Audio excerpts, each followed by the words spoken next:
Ignition sequence start. 3, 2, 1. Houston, we have a problem. Liftoff. We have a liftoff. We copy you on the ground. You got a bunch of guys about to turn blue. What you're seeing here is a mirage.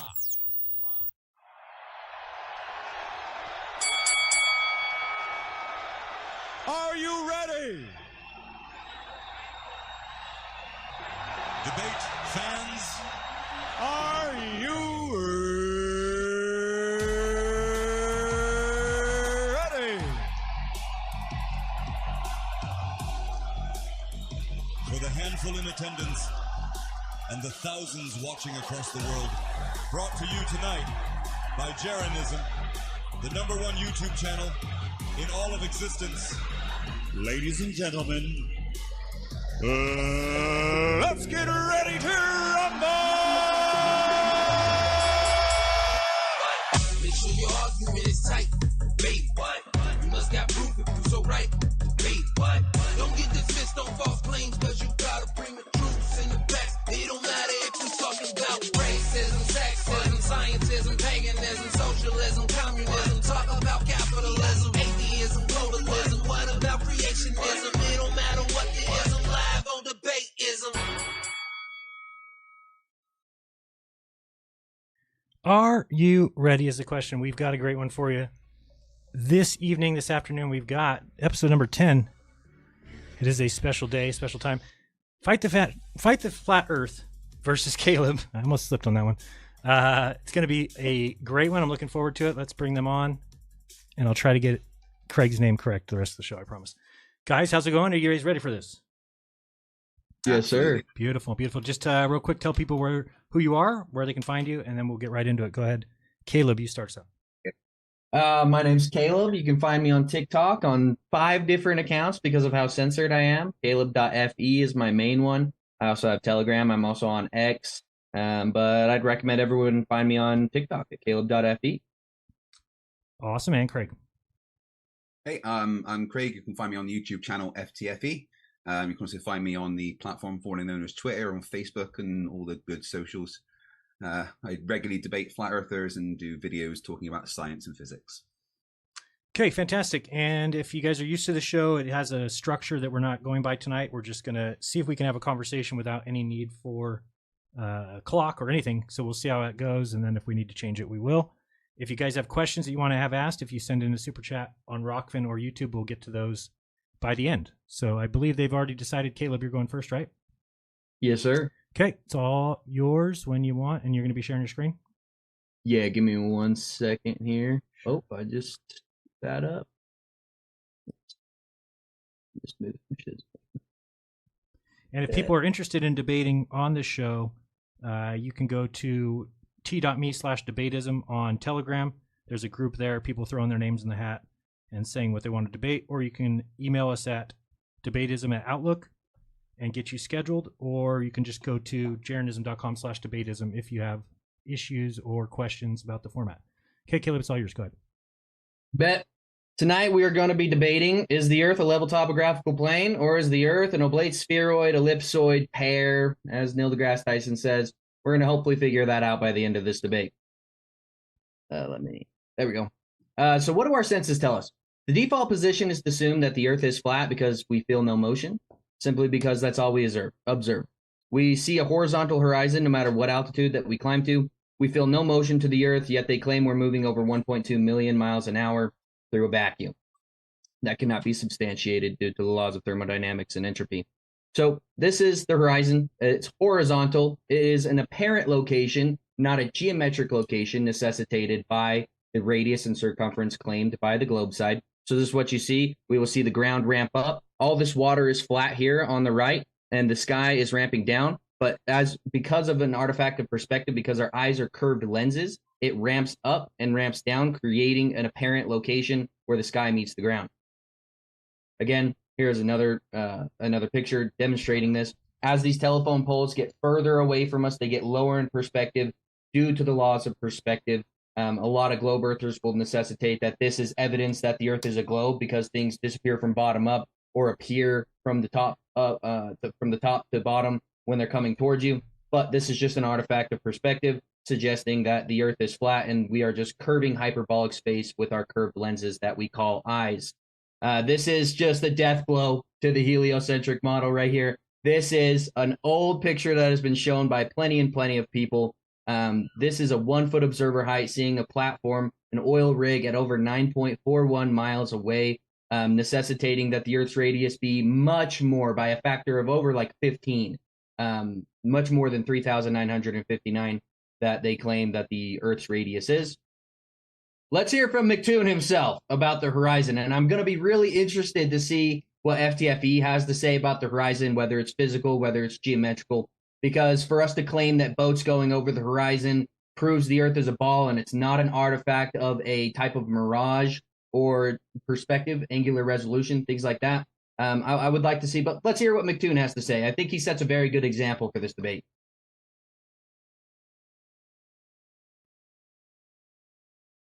I don't think you shared with sound, sir. No way. Whatever. We'll skip it. It's all good. Either way, he admits that the horizon is an apparent location that fluctuates based on atmospheric conditions and temperature differentials, which is reality. So you cannot say that any observation of the horizon necessitates that the Earth is curving, or that the quadrillions of gallons of water are convexing around the Earth's surface. That's a begging the question fallacy. Anyway, long-distance laser experiments conducted by FE Corps suggest that the Earth is flat. Plane surveying is a form of surveying which assumes that the Earth to be flat for up to 10 square miles. Sorry, not 100. Oh, wait, it might be 100 square miles. Either way, I might be wrong on that. Marconi's successful propagation of a radio transmission over 2,000 miles across the ocean suggests that the Earth is flat. It was horizontally propagated, and globers, all they have to say is, oh, the ionosphere. Oh, it went up there and it bounced back down to the Earth. You just have to believe us. We have no empirical evidence to suggest this, but there's an ionized plasma part of the atmosphere which radio waves reflect back down to the Earth. Anyway, there's no evidence for that. All long-distance observations made past the claimed radius and circumference of the globular Earth all suggest that the Earth is flat. So, either way, let's keep going.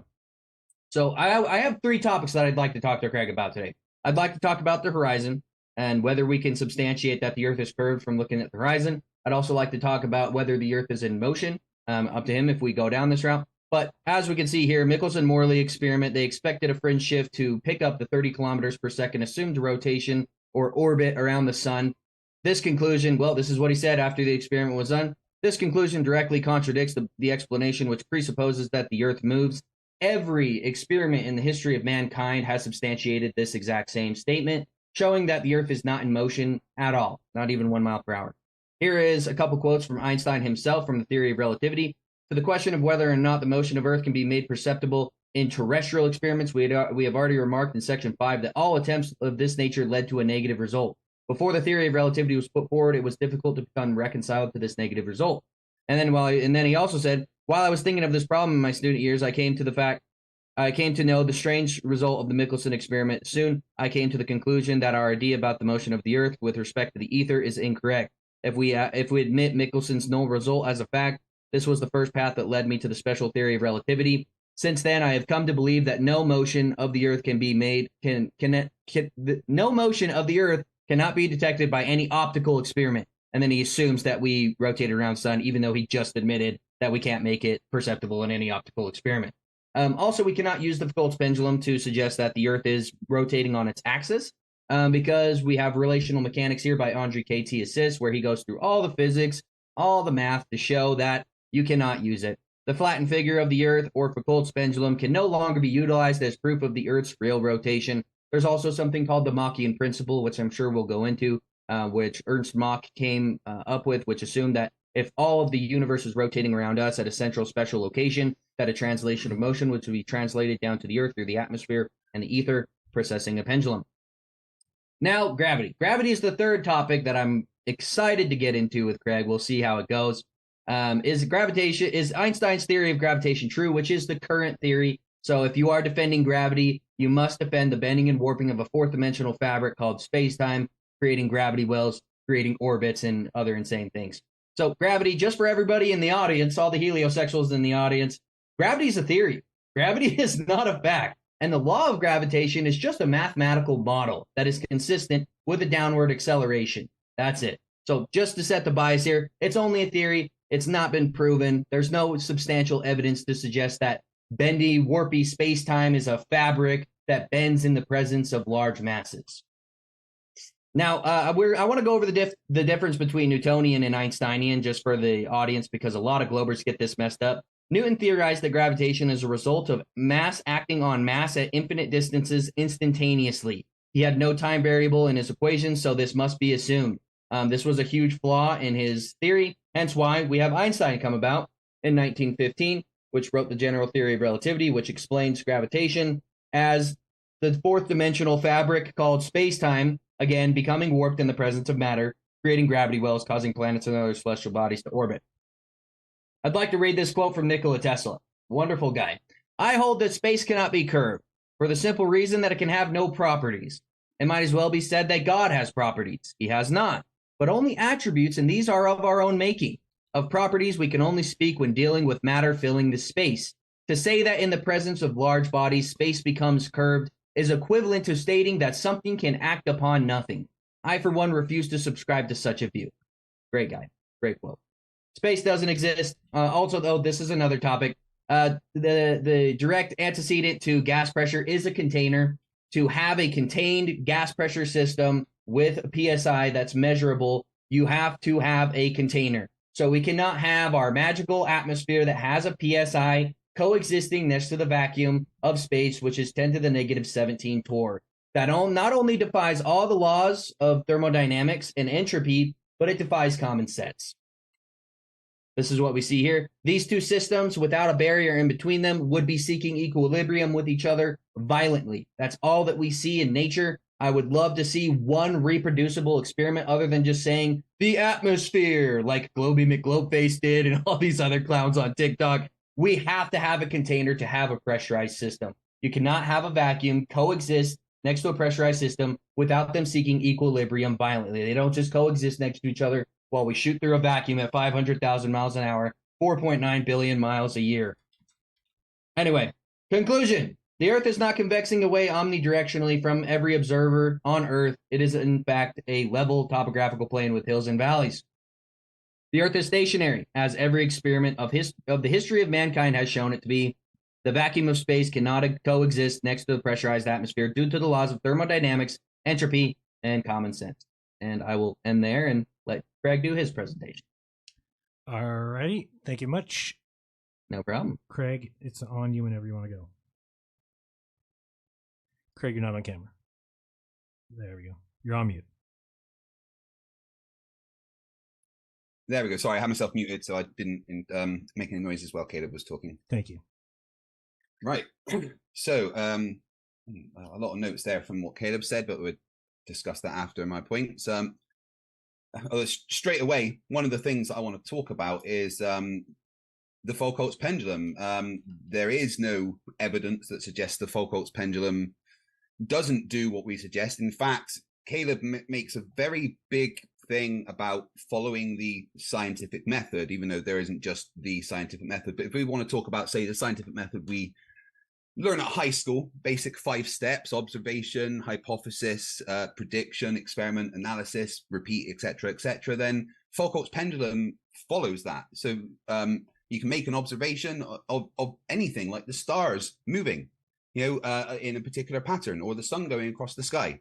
That is a simple observation. You can form a hypothesis from that. You can either form a hypothesis of the stars and sun are moving, or you can form a hypothesis that we're moving. A hypothesis is just an educated guess. And then you can make a prediction based on your hypothesis. And if the hypothesis is that the Earth is rotating, then that's going to mean certain physical things are happening, like a Coriolis force being applied. And if that's the case, then we can make predictions, which would be the next step in the scientific method. And the predictions is that if we have a pendulum swinging from a point attached to a pivot point, then depending on where it is on Earth, as it swings, it will drift a different amount. And this is an experiment that you can do, that you can test yourself.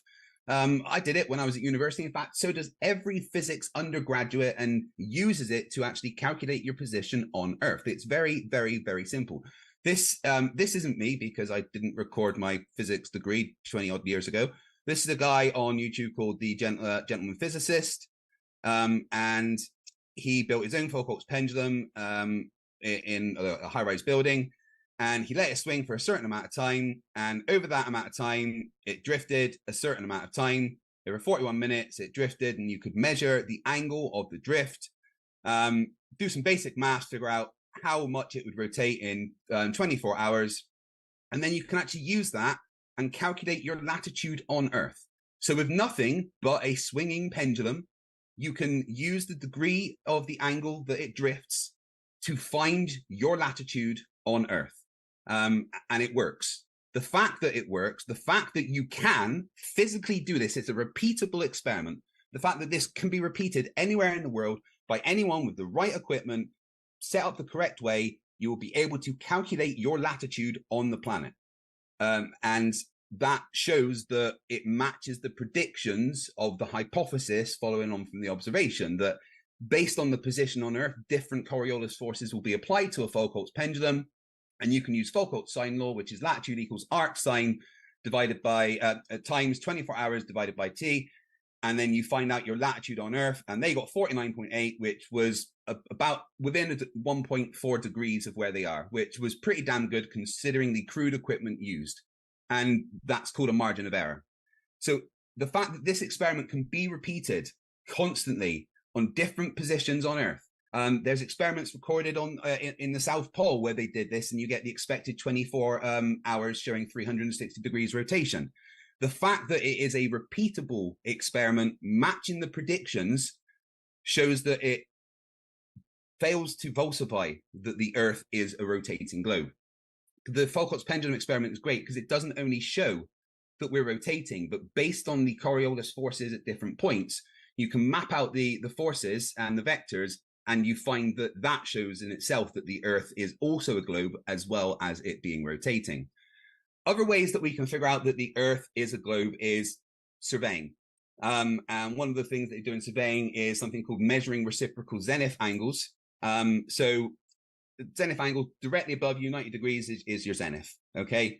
And if you set up two plumb bobs or theodolites at a different distance apart, you can see if those two plumb bobs are on the theodolites pointing straight up at your zenith are matching. If they point straight at each other and you measure the angles, if the Earth is flat, then you would get 180 degrees. If the Earth is a globe, you would get more than 180 degrees. And I don't have the page up, give me one sec. If you go to mctoon.net and go to main surveyor, and I know Kaleb likes likes MC Toon. They had a couple of good conversations. Give me one sec, I'll get that screen up.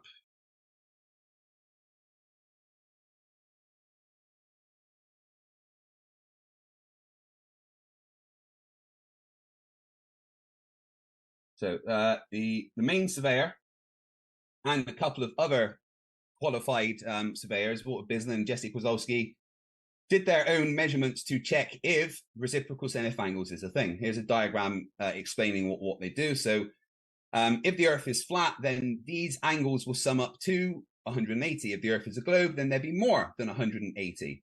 And the main surveyor went out and did a bunch of measurements of different elevations, following all the correct surveying methods.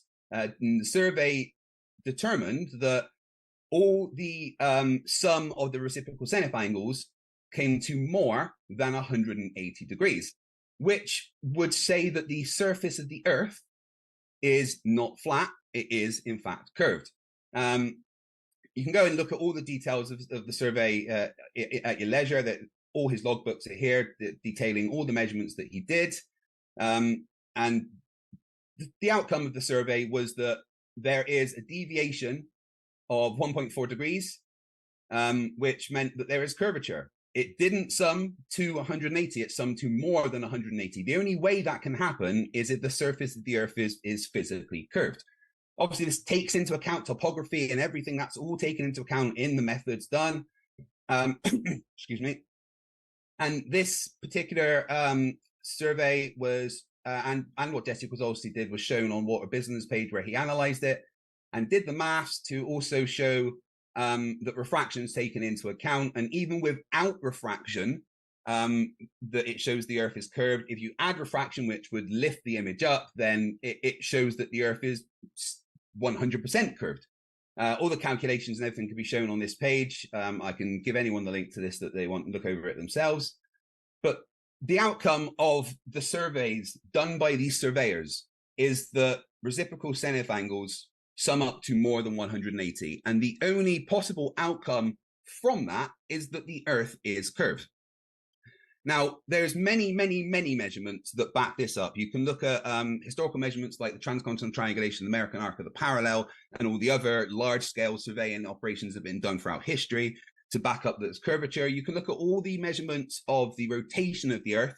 In fact, there's a good list at mctoon.net/spin that all show that the Earth is rotating. Flat earthers themselves have confirmed that the Earth is rotating. So the fact that there is measurements that everyone can do, it's repeatable, it follows the scientific method, showing both curve and rotation, only comes to one conclusion, and that is that the Earth is not flat, it is curved.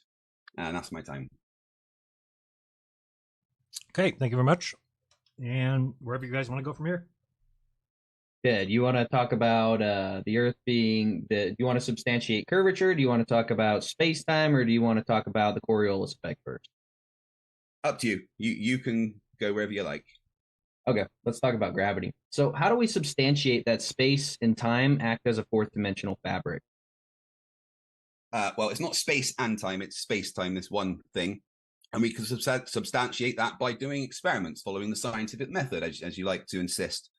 The scientific method says that if the light from a distant star passes by a large mass, then that light will deviate a certain amount dictated by the curvature of space-time.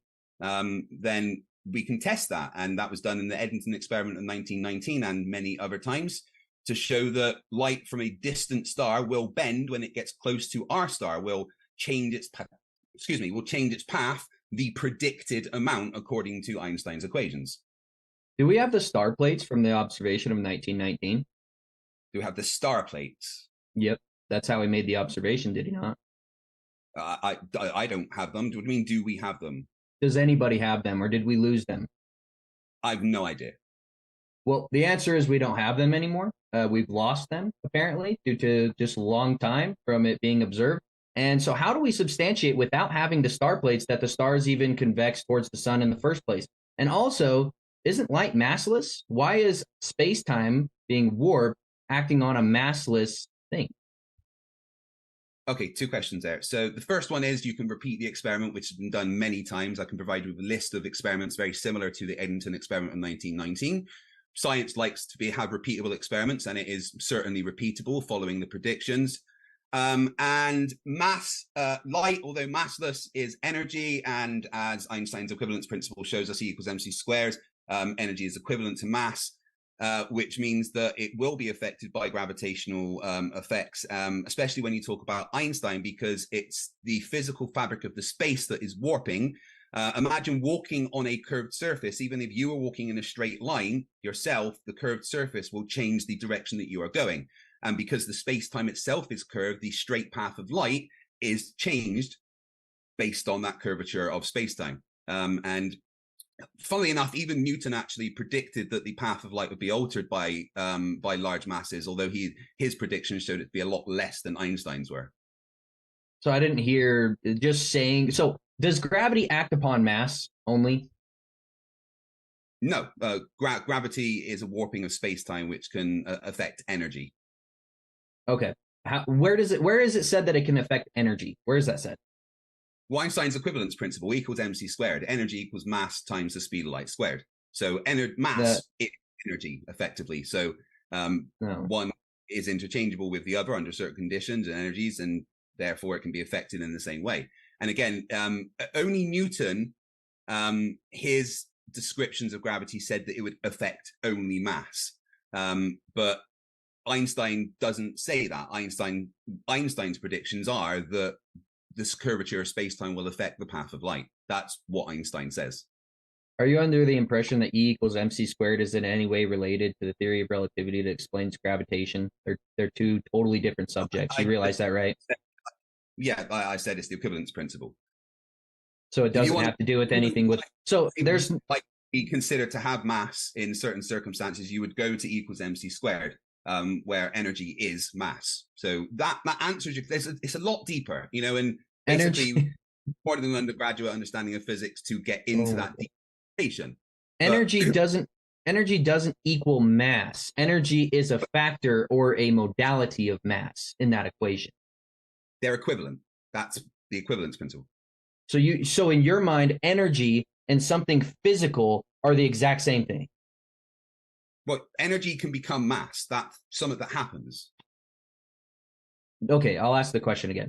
Is mass and energy, which energy is not defined in today's terms anyway. Nobody can define the term energy. What is energy? What is energy, Greg? Work done. Well, mathematically, what do you want it to mean? What do you mean no one can define what energy is? See how you're not able to define it? What is energy? And energy is the amount of work done. Which kind of, it depends on the context that you want energy described. You want energy described in the context of mathematics. You want energy described in the context of mechanical principles. I want it described in simple terms for a child to be able to understand. Energy, it's saying that energy is the amount of work to be done on something cannot be influenced by gravitation. You would agree, right? Sorry, I didn't mean to overtalk there. You cut out, I apologize. And energy is literally the capacity to do work. That's what energy is. So how does gravitation affect the capacity to do work?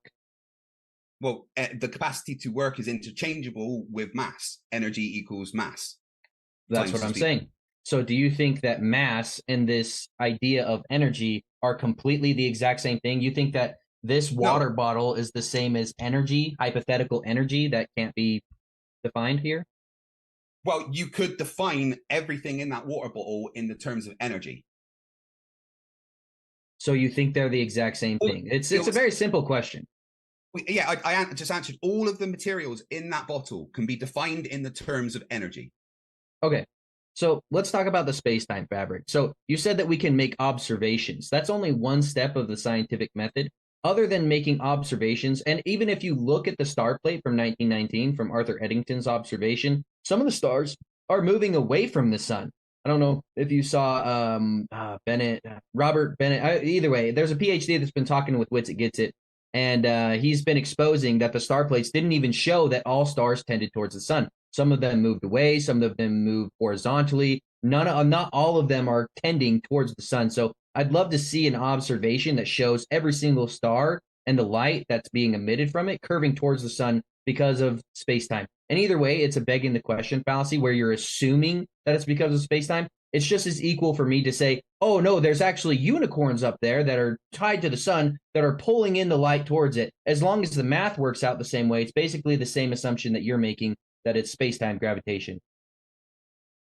Okay, you do realize that assumptions aren't a problem in science. In fact, it's kind of a foundation of science. You have to make an assumption. That's what a hypothesis is, to be able to test something. And you can call it what you want. Space-time is just a name that they've given it.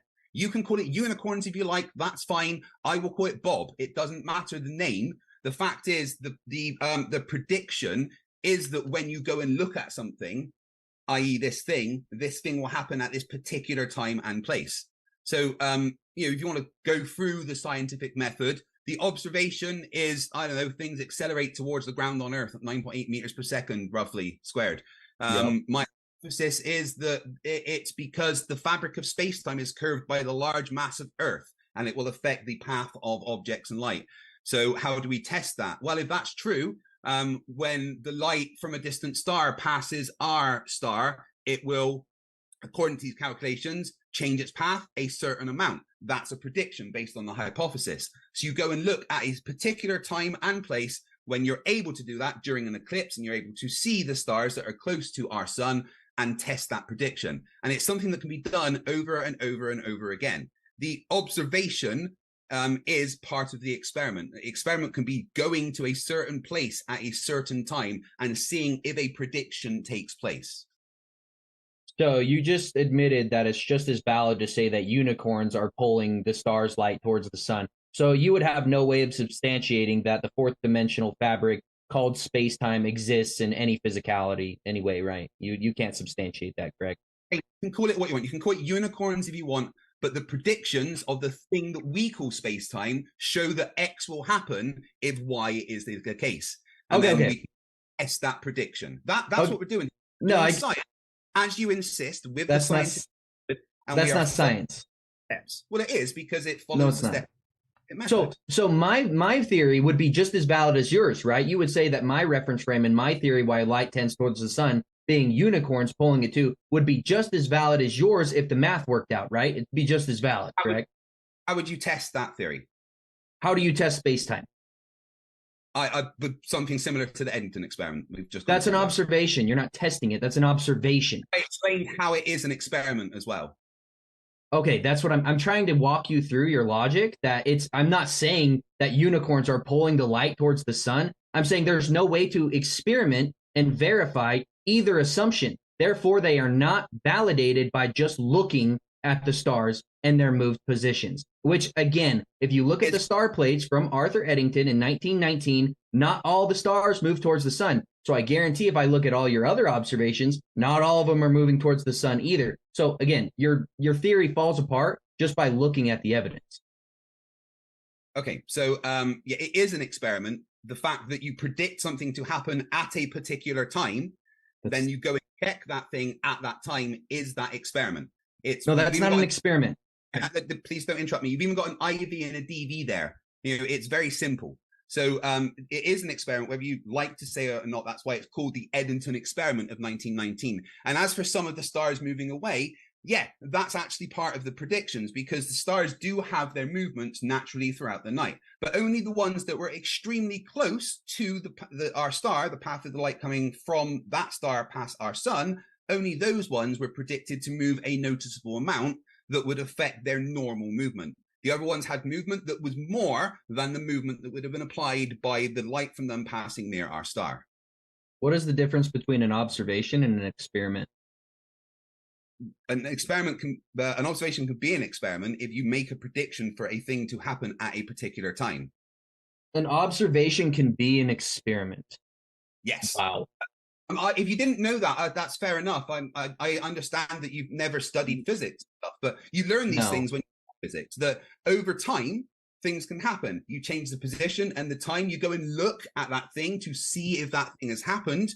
And if that matches your predictions, then voila, you performed the experiment. If it doesn't match your predictions, you've performed the experiment and you've failed to falsify or you actually falsified this in that case. But absolutely, making an observation at a particular time and place can be an experiment. Absolutely. Okay, so observation and experiment are synonymous to you? An observation can be an experiment. I'll ask the question again. Are an observation and experiment the exact same thing, or are they different steps of the scientific method? Observation is step 1 of the scientific method. Okay, experiment is step 4 of the scientific method, but an experiment can be an observation of a particular thing happening. That would be the prediction. The prediction you would make is, if my hypothesis is correct, then I predict that at this particular time, we will be able to observe the path of the light from a star being bent. That's the prediction. The experiment is going to that place at that time and testing that prediction by setting up your equipment and monitoring what has happened. Most of science is just monitoring things and see if it matches predictions. And that's exactly what they did in the Eddington experiment and every other similar experiment that's been done since then. The fact is, it was a prediction, and they formed an experiment based on the prediction to see if it matched the hypothesis. It did. They analyzed the results, and they found they failed to falsify their hypothesis. The scientific method. Okay, so you would agree with my hypothesis of unicorns, it would be just as valid if the assumptions that I make for the tending of the light towards the sun, it would be just as valid as the bending and warping of spacetime, right? If all the math worked out and we tested and over, the math worked out with the unicorns pulling the light towards the sun, it'd be just as valid as yours, correct? You can call it unicorns, whatever you want. It doesn't matter what you call the thing. The fact is, the experiment is something is warping the path of light. You can call it unicorns, we call it space-time. If you want to perform an experiment based on the predictions of unicorns, then that's great. Then we can analyze those results. But you tell me, what would the predictions of unicorns be? How Obviously, it's a hypothetical. It's obviously a hypothetical. So all I'm trying to show to the audience is that my reference frame and my assumption of why the light tends towards the sun would be equally as valid as long as the math works out. Craig, do you think math is descriptive or explanatory? Well, before we get there, we talk about what you just said. Again, you need to have a hypothesis and a prediction and an experiment. If you've got that, you're doing science, right? But if you're just saying unicorns did it. In what way did unicorns did it? Just saying unicorns did it isn't a hypothesis. They bent the ether towards the sun. The unicorns were grabbing the ether and bending it towards the sun. Is that better? Does that help? And do you have a prediction based on a mathematical model for this to happen? I could come up with it using the law of gravitation, which is just a math model. Sure. Right. So you're saying it's interchangeable. So you admitting that you can interchangeably put space-time or unicorns in the equation shows that you have no evidence for space-time. That's all I'm trying to. I'm trying to get across to the audience. Whatever you want. You can name space-time whatever you want. From now on, I'm going to call it Felicia. All right. Cool. The ping of Felicia is what causes the gravitational effects. There we go. How's that? I predict that the warping of Felicia will bend the path of a light. The light path of a star towards our sun. So I'm going to make a prediction based on the maths of Felicia and do an experiment. Oh, look, the warping of Felicia has done exactly what I said it to do. It just happens that all of the maths and everything around Felicia is also the same as the maths for space-time. It doesn't matter. I've just changed the name of the thing. Changing the name of something doesn't matter. You can call it what you want, but the mathematical model shows that this thing, unicorns, space-time, Felicia, whatever, is warping based on the interaction of large masses. That's what it shows. So you're admitting that the framework of Felicia warping the light to go towards the sun is just as valid as space-time, right? I've just changed the name of space-time. All of the maths, everything about Felicia is exactly the same as Einstein described space-time. It's exactly the same. Let me ask. Hold on. The only thing I've done, the one single thing I've done is I've changed the name space-time to Felicia. Now, you can change anything apart from the name. All of the maths is exactly the same. So if it's interchangeable, all the things that you said about the observations does not substantiate that a fourth dimensional fabric of space-time exists and warps light, massless light, where gravitation's only supposed to act on mass. So you've substantiated nothing. I asked for evidence of space-time warping, a fourth dimensional fabric, and you said that it's completely interchangeable, whether you call it unicorns or whatever you call it. So would you admit you have no evidence that space-time is a physical thing that warps in the presence of mass? And it could be anything? Absolutely not. It's the Eddington experiment in 1919 and experiments similar to it demonstrate exactly what we have expect. Not only that, but we can move to modern times and look at the LIGO experiments, which also match 100% the predictions of the warping of space-time. Or how much is the fringe shift? How much is the fringe shift? How much is the fringe shift at LIGO? Of what? Of the fringe shift in LIGO within the of the lasers? Yeah. How much is it? Within the margin there. That's not an answer. Can you give me like a size? Like, can you give me a measurement of how much the laser changes? How much? I'm not sure the exact amount off by hand, but I remember it's within the margin of error of the machine. So you don't know the amount that the fringe shift happens, but you just believe that it. No. No, again, I don't believe anything. I've looked this up and researched this before. Then why don't you know? Because I don't have an eidetic memory. I don't remember every single thing I ever look at ever. If you're going to provide it as evidence, you should probably remember it. Don't you agree? Well, no, because I've got the internet and I can just look it up and show and get that information for you. Having an eidetic memory and remembering every little detail of everything is irrelevant to a conversation like this. Just because you can spout off a bunch of stuff proves nothing. The evidence that can be presented is the important thing, not memorizing a list of things. I'll give you your answer. It was the width of a proton. Which was within the margin of error of the machine. So how do we know that that laser moved because of the gravitational waves affecting it from black holes and not something like magnetism? How do we isolate gravity in that apparatus? How do we do that, Craig? Again, we make a prediction. This is what we're doing here. We're predicting that if something happens, then we will be able to detect that this thing has happened. Okay, so it'd be just as valid for me to say that because electromagnetism is a form, light is a spectrum on the electromagnetic, wavelength, right? It's essentially electromagnetic radiation, right? You would agree. That's what light is, yes. Okay, so how do we know it's not from the perturbation of the magnetic field that's coming from the Earth changing and moving the light? How do we, if we can't decipher that it's gravitational waves or magnetism or electrostatics or some other phenomena of the ether causing the fringe shift, you cannot ad hocly assume that it's gravitational waves from black holes. Do you see the problem here? If we can just make predictions and say, oh shit, well, actually, the gravitational waves do this amount of fringe shift. And I could say, okay, well, actually, the difference in the magnetic field relative to the perturbation source would be different, causing this exact same fringe shift. Either claims are equally as valid, is exactly what you're saying.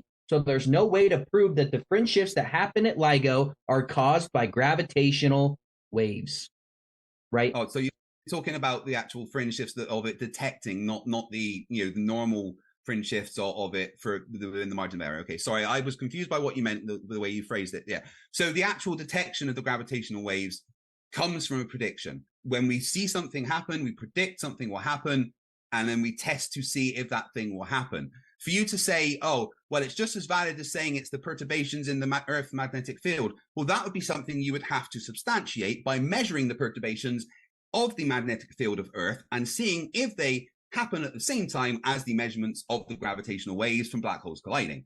How do you measure gravitational waves? Well, LIGO's doing that. How is it doing that? How's it doing it? Measuring the space warping from the gravitational waves, which are traveling out at the speed of light from the large collision of two masses. How is it measuring the gravitational waves that are coming at the speed of light? How does a laser do that, Craig? How does it do it? Those gravitational waves warp the actual that the light travels down the LIGO arms. So when the light goes and comes back, well, that we know it takes to get there and back because light travels at a certain speed in a vacuum. And when that changes, we know what speed light travels in the vacuum. It's 100 Have we measured the one-way speed of light? Well, no, we can measure the return speed of light. It's fine. That's absolutely yeah. So valid. If it's going in one direction and coming another direction, how do we know it didn't go 75% and 25% in the way back? How do we know? How do we decipher that? Mechanism for that to be the case, and it doesn't match any other observational data. But excuse me, we know the total time for it to take to get there and back. Right, the total time is what's important here, not the one-way time. The time there and back, and when that total time changes, matching the predictions of what we expect to happen from a collision of large masses like black holes, then that's what it's detecting based on our predictions. If you are saying it is from something else, like the perturbations of the magnetic field of Earth, then you would have to substantiate that, like I said, by measuring the perturbations of the magnetic field of Earth and seeing if that coincides with the fringe shift detected in LIGO, which matches the predictions of gravitational waves. Okay, so how do we isolate that gravitational waves are causing the fringe shift in the interferometry equipment at LIGO? How do we isolate it?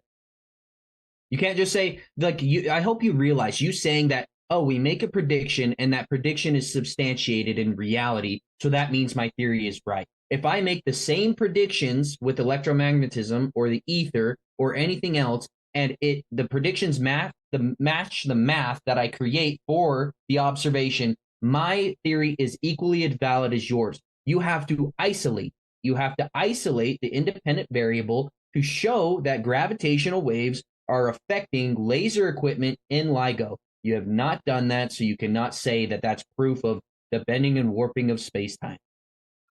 Okay, so again, you just said a bunch of things saying, oh, it's equally as valid if I have this mass. But the thing is, the mathematical model that you are suggesting doesn't exist. The mathematical model that LIGO uses that shows that it's gravitational waves does exist. and the predictions that we can make from that happen to match the experimental data that we get from LIGO. And the way that you isolate the gravitational waves is by making a prediction of the thing the gravitational waves will do. If gravitational waves are real and happening, then they will do this to the interferometer experiment. That's what you do to see if that happens based on your prediction. You isolate other things like electromagnetism by measuring to see if there's electromagnetic interference. You isolate atmospheric interference by putting the LIGO in massive vacuum chambers. The thing that you are not isolating is the thing that you're testing for. You're seeing if that matches the predictions. That's how you test for it. I mean, with all due respect, Caleb, I don't know if you've ever performed a scientific experiment, because you seem to be getting the process slightly backwards. And I don't think you have either.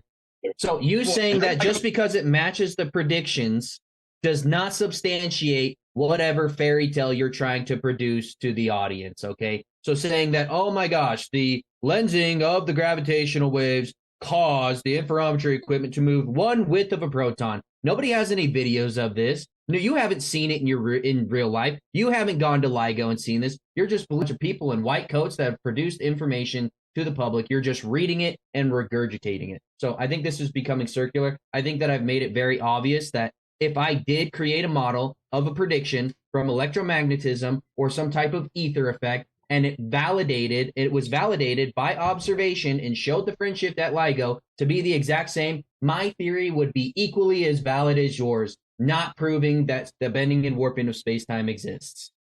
There's the thing, Caleb. If that existed, and if you could make predictions based on that model that existed and perform experiments based on that predictions, then you'd have a point. But it doesn't exist. It never has existed. And with all due respect, I don't think you're going to come up with an entire mathematical model that explains everything, including the detections that LIGO make. All you've done is you've not understood.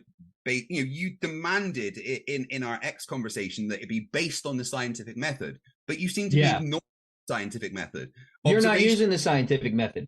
Observation, hypothesis, experiment, analysis. That is the scientific method you learn in high school. You make a prediction from your hypothesis, and then you observe a natural phenomena.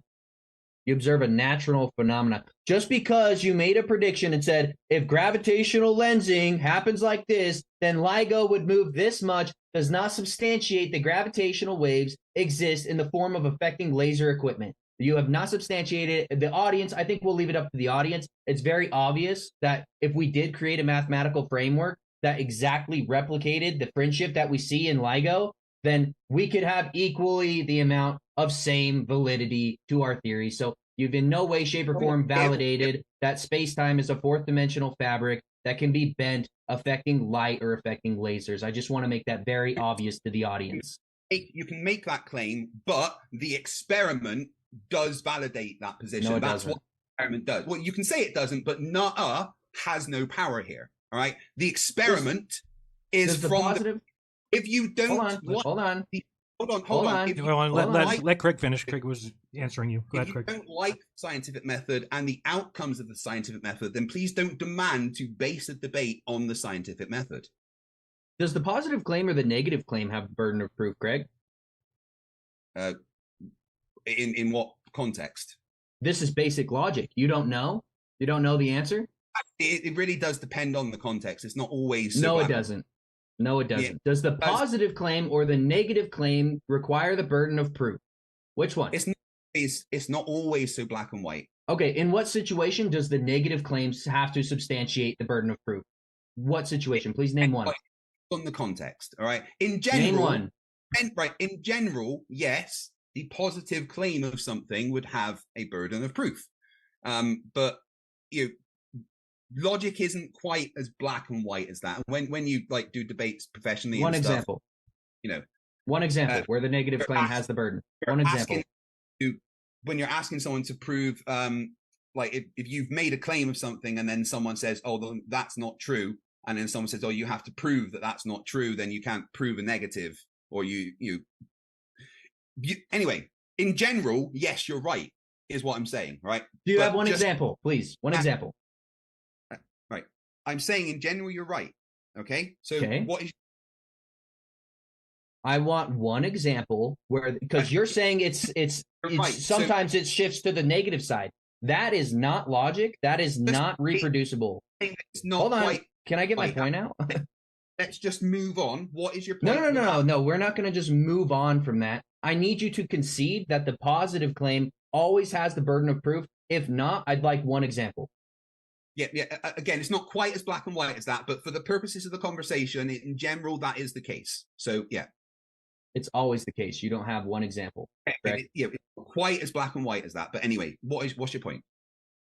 Because you are making the positive claim that gravitational lensing is affecting interferometry equipment, causing fringe shifts. You have the extraordinary claims require extraordinary evidence. You can't just say, oh, the math works out. The prediction from the people at LIGO, it is the exact same. So that proves the gravitational waves are affecting laser equipment. You haven't isolated any variables. You haven't showed that gravity waves even exist. There's so many begging the question fallacies baked into every single sentence that you say. I don't think that you understand.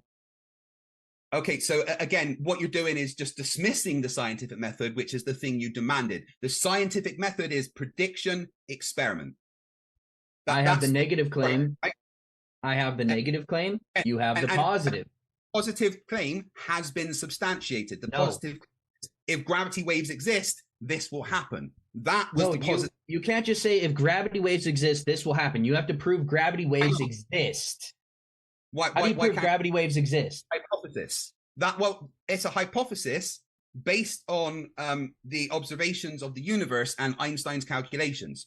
It's a hypothesis based on the mathematical model. So we make a prediction based on that.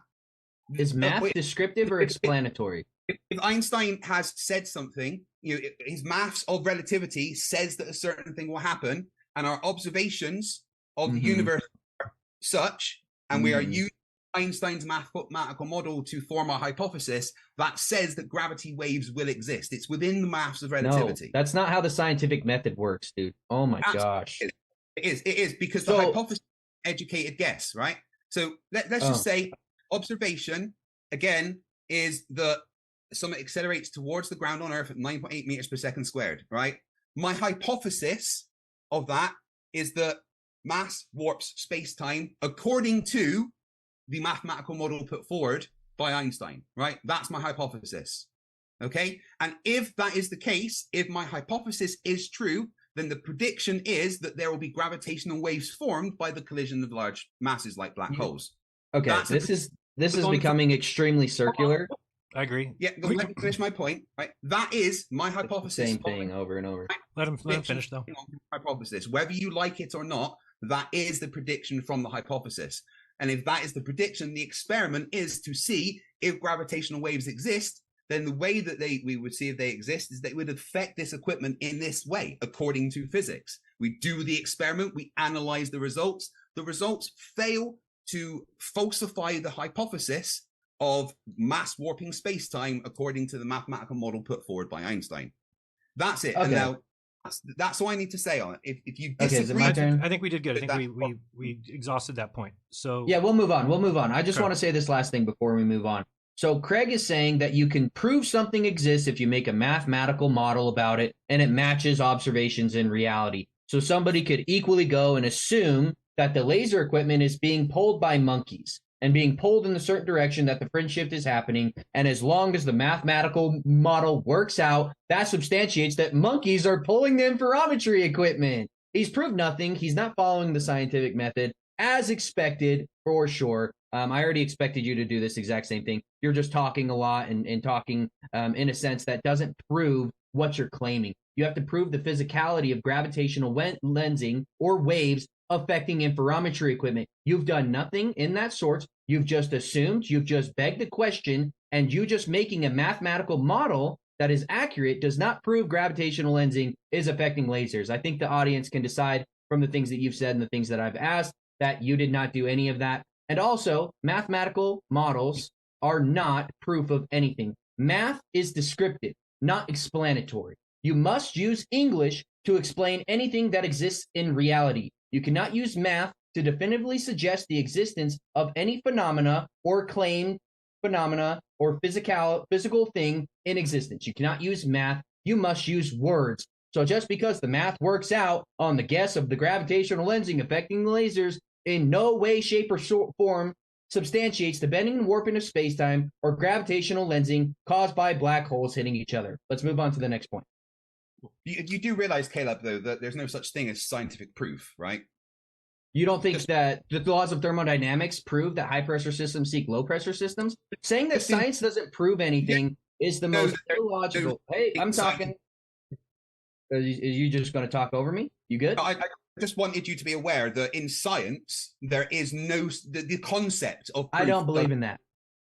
I think science does prove things. I don't care what you believe, but there is no such thing as scientific proof. If you're trying to prove in science, then you're not doing science. You're doing pseudoscience. What's the definition of pseudoscience, Craig? Something that doesn't follow the scientific method. There's no proof in the scientific method. I'm surprised that you could define that. Okay, so just because you assume these, let's move on to the next topic. Let's Craig. move on because we've exhausted that same thing. So go Sorry, ahead. what? So let's move on to the next topic so we don't just keep going on that same thing. Whoever wants to bring up the topic, go ahead. Okay. How do you prove the Earth's in motion when relativity assumes that you can't? Well, relativity doesn't assume that you can't. It just assumes that particular experiments show that you can't. Okay. Which motion are you talking about? The motion around the sun or the motion around its own axis? Do you actually claim that we can prove that the Earth is orbiting the sun? All observational evidence would suggest so. What observational evidence would suggest that, Craig?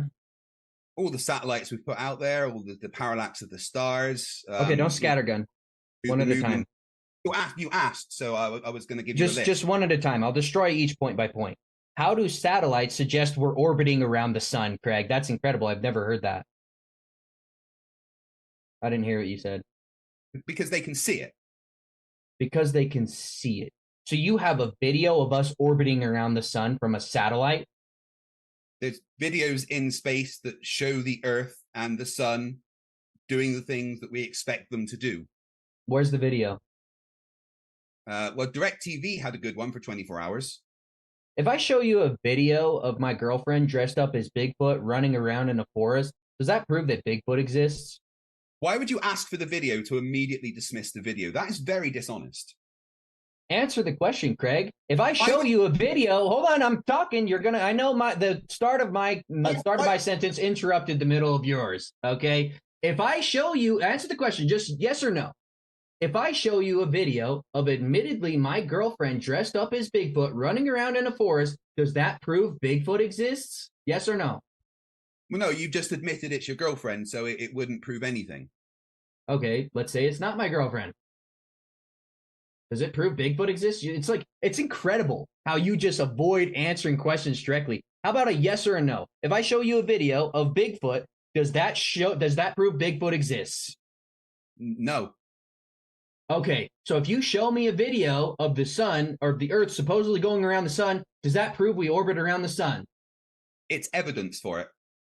Does it prove it? Science doesn't care about proof. Okay, I already said I don't care if you think that we don't prove things with science. We do. No, science doesn't have proof. There's no such thing. No matter what you say, there is no such thing as scientific proof. Does the laws of thermodynamics, which is a science, prove that low-pressure systems seek high-pressure systems?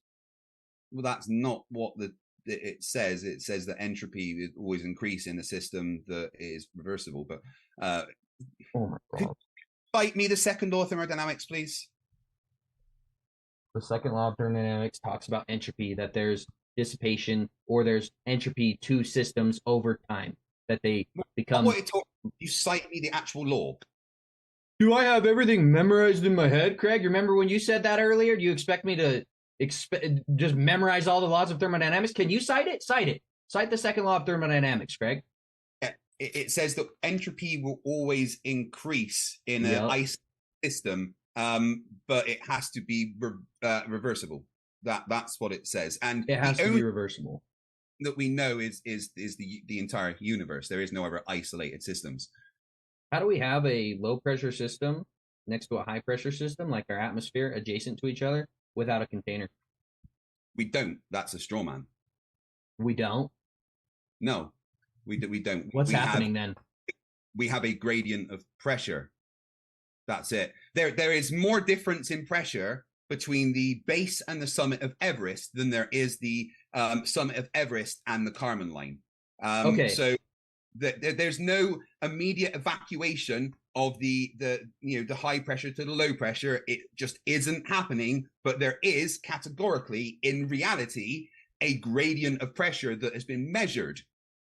Can you show me a gradient of pressure of a pressurized system of gases and air without a container, Craig? Do you have one example of that? Well, I've never said there's no container. So you think there's a container to the Earth's atmosphere?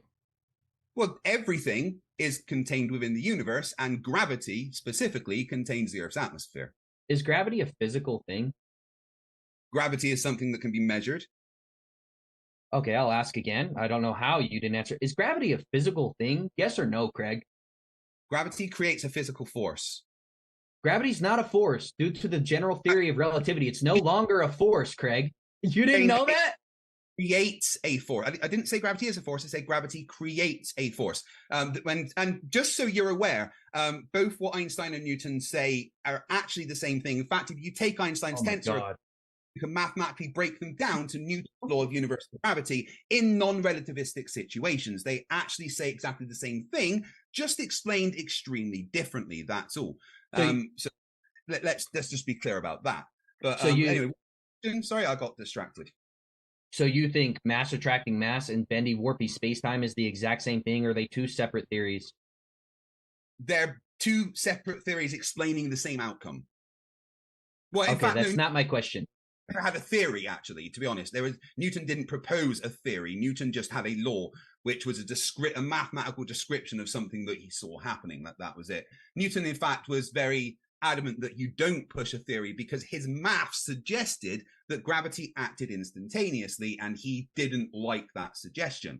Of course, Einstein came along and explained, no, it doesn't act instantaneously. It would actually act at the speed of light, which is why, under non-relativistic situations, both Einstein and Newton break down to exactly the same thing, the law of gravity, m1, m2 over r squared. A mathematical model which doesn't prove anything or prove the existence of gravitation. It's descriptive, not explanatory. You must use English. Hence why we're talking about the two claimed theories that are written in English. We're not talking about a mathematical model. Everyone agrees that things seem to fall. Hold on, I'm still going. Hold on.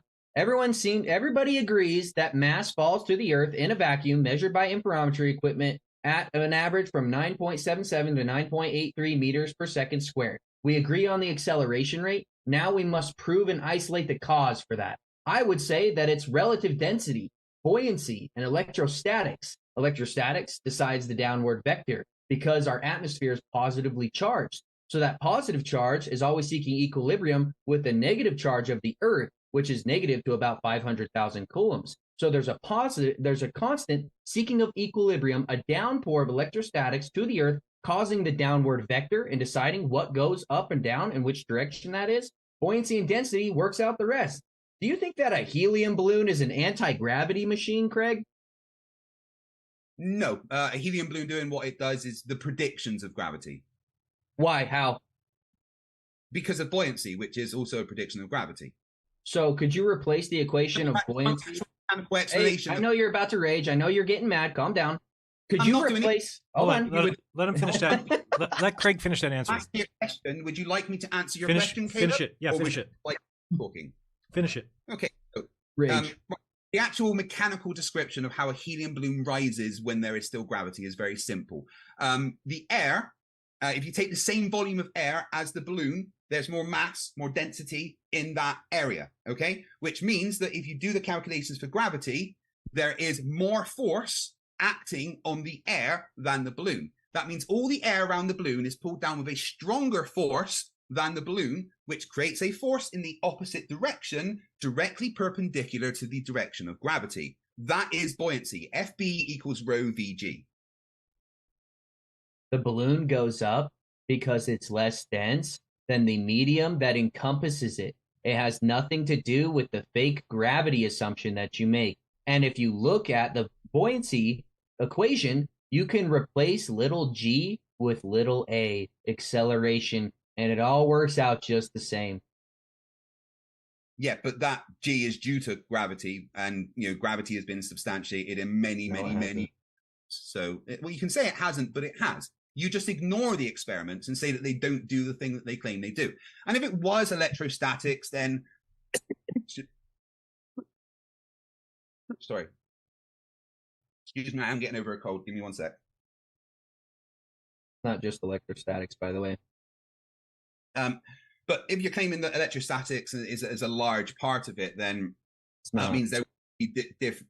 Well, you said that it was a part of it, right? It just decides the downward vector. Do you understand what I'm saying there? Do you need me to explain it to you?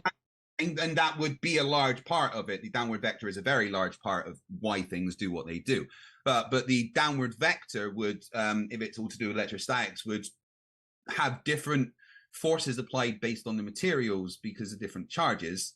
But also we can isolate things like that by measuring the charges of things and seeing if it's that. And also we can do experiments to see if gravity acts in the opposite direction to up and down, like the Cavendish experiment. The Cavendish experiment shows that mass attracts mass horizontally as well, matching the predictions of Fg equals gm1 m2 over r squared, so much so that you can actually calculate the universal gravitational constant when you do the experiment. And if it was electrostatics, according to your explanation, that would mean that the two masses, which are the same, would have the same charge and repel each other, except they don't, they attract each other. So it can't be electrostatic. No. Does the Cavendish experiment always work every single time with 100% accuracy? When it's set up properly, yes. How do you isolate electrostatics from the apparatus? You check to see if there is electrostatics being, that you can put, for instance, if you put it in a box, you could put something that is susceptible to movement of electrostatic energy, like tissue paper hanging down, to see if it's moving at all, if there's any electrostatics in that box. But again, if it was electrostatics, okay, then the two masses, which are usually of the same material, would have the same charge. And the same charge repels, not attracts. But what we find in the Cavendish experiment, every single time when it's set up properly, is that the masses attract. They never repel. They always attract. If it was electrostatics, they would repel. What is polarization in the context of electrostatics? It would be changing the direction. You don't know what polarization is? Well, it would be changing the north to south. It would be changing the direction of the charge. You think there's a north to south when talking about electrostatics? Seriously, Craig. Magnetism. That's why I stopped saying north to south. I've said the direction of the charge. What is polarization? And you can concede. It's okay to not know things, Craig. What is polarization when talking about electrostatics? Yeah, it would be the direction of the charge. No. If you were to change not the direction of the charge. It's the flux of the positive or negative. It's the flux. And there's always polarization to matter. And every single piece of matter that exists in reality is electrostatic. And guess what? Electrostatics is 10 to the 39th power stronger than the weak force of gravity. Only at small distances. You always forget to mention that one. But again, you keep jumping over this point, Caleb, right? Let's assume that it is to do with electrostatics, that's what decides the vector. That would mean that in the Cavendish experiment, the thing that would decide the vector of the masses moving towards each other would also be electrostatics. But in the Cavendish experiment, the masses are the same. They would have the same charge, which would repel, right? No. Hence why I'm telling you there's polarization. Repel if they have the same charge. Are you going to let me get my point? You want to hear? You asked me a question. You want to hear the point, Craig? Would love to. Okay. So there's polarization to grounded apparatus. There's still polarization, meaning that the electrons, the assumed electrons, which I don't believe in, are moving through the masses to the ground. So there's a constant polarization, meaning a flux to the positive and negative charge, which changes based on the reference frame of the two masses that are supposed to be attracting towards each other. So they're not the same exact electrostatic charge at all times. There is a flux, which could cause them to tend towards each other. But wait, but ground is neutral, though. You think there's neutral in electrostatics? When you ground the equipment, it's grounded. When you ground the Cavendish experiment, it's grounded to the Earth, which is neutral. Okay. Yeah. No, the Earth's surface. Wait, hold on. You think the Earth's surface is neutral, or is it negative to 500,000 coulombs? Yes or no? That wasn't my question. You can't answer my question with a question. You do know that grounding is neutral, right? You do realize that the ground of the Earth is negative, right? Question. This is incredible, dude. Craig, Honestly, incredible. So when you ground, right, you're talking to someone who's done engineering, and you're not an electrician. When you ground things, the Earth, the ground is typically considered at neutral or 0 voltage. The Earth, the ground is neutral. That's why you ground. Yes. The surface of the Earth is neutral to you or negative? Hold on, calm down, Craig. Before you rage, you're going to get clipped. You're going to get clipped. Insanely confused that you don't understand that. You're going to let me talk? Is neutral. You're going to let me talk now? Please do. Try and Simple question, Craig. Okay, keep yapping. You want to keep going? Keep yapping, Craig. Go. Go, Caleb. No, I'm waiting for you to explain to me how ground isn't neutral. You're changing all of electrical engineering here. Brilliant. Go ahead. Here, Craig. Very simply, buddy. Is the Earth's surface negative or positively charged? What's that got to do with grounding? Holy shit. If you can't understand... I can't tell if you're rage baiting me with stupidity at this point. You really don't... That green and yellow wire that comes out your electric meter, you don't understand that that's the ground. That's neutral. Is the Earth's surface negative or positive, Craig? Answer the question. You haven't answered any of mine, Caleb. All right, we can move past. So you're going to avoid the question? Should we just move on? Yeah, we can do that, but let's see if you both will answer the question. Just answer simply, Caleb, whether or not grounding is neutral, and Craig, whether or not the ground of Earth is positive or neutral, or negative. Okay. Yeah, so there is charge and discharge. So it is discharging to the ground of the Earth because positives tend towards negatives. The Earth's surface, which has been measured by physics, you can look this up in the physics lectures of Richard Feynman, where he admits that the Earth's surface is negatively charged, hence why the positive of the atmosphere flows through the apparatus going to the Earth, discharging. There's no such thing as neutral charge. There's no such thing as the Earth being a neutral charge. It is a negative charge, so there's polarization to the apparatus where the flow of the electrostatics goes into the apparatus through the wire to the ground and discharges to the ground. This is very simple. Craig should understand this if he's such a smart physicist. Okay. No, that's a physicist. Right. So, so the Earth's surface is generally considered to be electrically neutral overall, according to physics. And this is actually coming from the Feynman gave. Overall neutrality on a large scale, the Earth is electrically neutral, meaning has equal number of positive and negative charges. This is the fundamental principle in electrostatics. There are, however, local and temporal variations. Okay, we can go on to the next thing. I don't know if you want to lead us, Craig. What topic you want to go to? I'm happy for Caleb to keep shouting out the things we want to talk about. This is fun. Okay. Yeah, so I just looked it up. I said, is the Earth's surface negative or positive? Negatively charged. The funny thing is, everyone else has the internet too, Craig. So I challenge everybody in the audience, please just Google, is the Earth's surface negative or positive? And you'll figure out that Craig's just running around trying to avoid this question. So. Like finding one answer that Google was giving you before reading a paper or something. Are you trying to say that I haven't read physics books? Are you me, Craig? Have you seen everything that I've read, all the literature that I've read? I said you just looked it up. Yeah. Actually, right, do you want me to share screen? Yeah. I'm because I've just searched the same thing. And I'm guessing you've seen this thing that says negative. The Earth's surface charge is negative, which is on something from Wikipedia about atmospheric electricity, right? Here, let me just share screen real quick. I got you, Craig. Don't worry, buddy. Yep, I'm sharing screen if you'll pull it up. Sure. Is it up? Yeah, go ahead. We Good? Yep. Is the Earth's surface negative or positive? Negatively charged. Done. Boom. I think if How do you feel about that, Craig? That's fine. I I mean, concede that you were wrong. well, again, just looking at a Google search doesn't show anything. If you read the actual papers, you find out that overall, on a large scale, when you take the entire Earth into account, it's electrically neutral because there's an equal amount of positive and negative charges. But So you're again, saying and temporal variations that can tend toward the negative side. Cool. I'll leave that up to the audience. I think I've substantiated my point. Okay. So I'd like to hear again, how do we know we're, other than assuming that videos from satellites suggest that we're orbiting around the sun, do you not agree with Einstein that there's no optical or terrestrial experiments to suggest we're moving around the sun?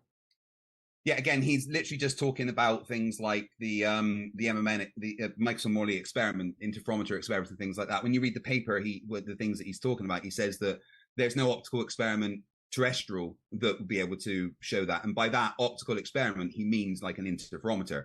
He doesn't mean to. There isn't other ways to show that the Earth is orbiting the sun. There's many ways to show that the Earth is orbiting the sun. You can dismiss satellites. That's great. If you want to just, I know it's something that flat earthers love to do is just straight out dismiss evidence. So that's fine. We'll go without the satellites, but you can do simple like observation of the stars, the parallax of the star change throughout the year to show that it is the observations and predictions of the Earth orbiting the sun. Yeah. So again, what if they just, well, hold on. How do we decide, because the stars are changing over the course of the year, how do we prove that it's the Earth motion rather than just the stars moving? How do we do that, Craig? Well, we could measure to see if the Earth's rotating. That answers that. And no, we're talking about the orbit. Separate motions, Craig. We're talking about the orbit. Oh, the stars moving show different things. But if you're talking about the stars' movements throughout the year, then to show that that's not the stars moving, we can compare it with other data like stuff from satellites and stuff, but you've already pre-dismissed all that. We could also go to experiment done in 1967 where they used radar to measure the distance to the sun and the fact that the Earth had moved a certain amount during the time that the radar being traveled to the sun and back. I will give the paper. Okay, do you understand how many begging the question fallacies, including the speed of light, is in the statement that you just made? That is just saying that we've shot radar waves out to the sun and they came back, and it's a predicted amount of time that it took them to came back. We don't know the speed of light, Craig. That's going to keep coming up if you keep assuming it. But it's not assumed. The speed of light is about 180,000 miles a second. Have we measured the one-way speed of light? We've measured the return speed of light. That's all that matters. That's all that matters. You don't think that measuring the one-way speed of light is important to claiming the speed of light, Craig? Seriously? No, we can see how long it takes to get somewhere and back. There's no reason it would change. You would have to give a reason for the change in speed over distance. But anyway. Incredible. Anyway, you keep saying, I love that flat earthers constantly go, well, it's a fallacy, that's a fallacy, that's a fallacy. Are you aware of the fallacy, Caleb, that says even if an argument may contain fallacious reasoning doesn't mean that it's wrong? Well, this one is wrong because you have not substantiated the speed of light, hence why you can't from assuming radio waves and their propagation rates to being returned back to the Earth. So if you can't prove the one-way speed of light, it could be going 75,000 miles per hour in one direction, and it could be going 90,000 miles per hour in the other direction. You can't prove that. There's no way to substantiate it, hence why it's very necessary to measure the one-way speed of light, and current physics is addressing this. Again, physics is about making assumptions, and science is about making assumptions and testing those assumptions through the hypothesis. I know that you don't like this, but that it's not the scientific method. That's only two parts of the scientific method. You need to follow the entire thing, buddy. Literally is an assumption, and I'm the only one that through the entire thing. You ignore the experiments. I'm not ignoring the experiments. I'm debunking them. No, you haven't debunked anything. You've okay, failed. So you say. To prove the Earth orbits around the sun, we look at the stars and see their motion, right? That's what you said, right, Craig? Evidence that suggests. Oh my gosh! If we look at all evidence together, that's what you do with science. You look at all of the evidence presented and come to a conclusion, and all of the evidence together, including all the evidence of looking at the stars and the movements, all the evidence of using radar to measure the distance to the sun, all the evidence of everything that we can see and throughout science, put it all together and we come to one conclusion. We don't just look at one thing and use that. We look at everything all together. So yes, the lights in the sky moving, it could be evidence for one thing, it could be evidence for another thing, but we put that evidence in conjunction with all the other evidence. And luckily for flat earthers, you guys get to pre-dismiss anything from space, which is very handy for you. Because you can't have a vacuum of 10 to the negative 17 torr adjacent to a pressurized system. You can scream gradient as much as you want, but again, I'd love to see you show me a pressurized system of a gradient without a container. Do you have one example of that, Greg? There again, I don't say there isn't a container. Gravity is a container. You keep straw manning me. Holy right? shit. Here's the thing. We know, we have measured physically that at Earth's surface, at sea level, there's 14 psi. And then once you go up, say 38 kilometers, we have measured. The argument in question. The argument in question is. Let him finish. Rage. No one's raging at you, interrupting me whilst I'm trying to talk. Okay, let's go. Because you're going off on non sequiturs and red herring fallacies. Again, you going to let me talk, or do you just want to not let? Because that's another way flat earthers love to get over evidence. Just go. Not letting go. Right. So go, Craig. We know that there is a pressure of 14.7 psi, and we know that when you go up to say 38 kilometers, that there is a pressure of about 10 to the negative 11 torr. That exists. That's all we're claiming. What reality shows us that there is low pressure up there and high pressure down here. Nothing else. Prove gravity is a physical container. Gravity affects all mass. That didn't answer the question. I'll ask again. Prove gravity is a physical container that contains gases. Go, Craig. That'll be awesome for you to do. Gravity affects all, and again, science doesn't prove things, but gravity affects all mass. Do you think that's answering the question which I'm asking you to substantiate? Do you genuinely think you're doing it right now? Gravity affects all mass. It creates a force that's proportional to the product of two or more masses and inversely proportional to the square of the distance between them. Okay, nobody cares. Calculations for mass to show that it is affected by gravity. If gravity affects gas, then that's exactly what happens. You would have to show that something else is creating the pressure gradient because it matches the predictions of gravity. And what you are doing on the fallacy route is using the fallacy of specificity to get a specific thing that is outside of the realms of science. Okay, so you can't substantiate that gravity is a physical container? Just yes or no? Yeah, but I can. Every experiment for gravity, it does what we expect it to do. I'll just cite the gravity showing that mass attracts mass. It does what we expect it to do. So just assume that it's a physical container. Incredible, Craig. Honestly. Honestly, incredible. Every experiment ever for gravity shows that mass attracts mass the amount that we predict that it does. It shows an acceleration rate, and then you assume the cause of that acceleration rate without any evidence. Well, no, all the experiments are evidence. You can just ignore the experiments all you like, but the experiments match the predictions of gravity. And we can show that it's not just an acceleration towards the ground, but it's an acceleration between any two masses. You can look at Cavendish experiment, you can look at the Schehelian experiment, you can look at the Pound-Repka experiment, you can look at the Edison experiment in 1919, or in thousands of other experiments. Already destroyed all of them. You've never destroyed any of them, you've misunderstood them. That's the difference. We'll leave that up to the viewer.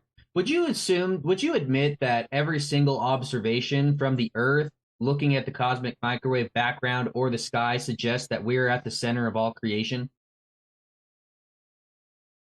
What's that got to do with the shape of the Earth? It's got to do with the Big Bang, which has to do with how the Earth became about. Shape of the Earth. So you don't want to answer the question?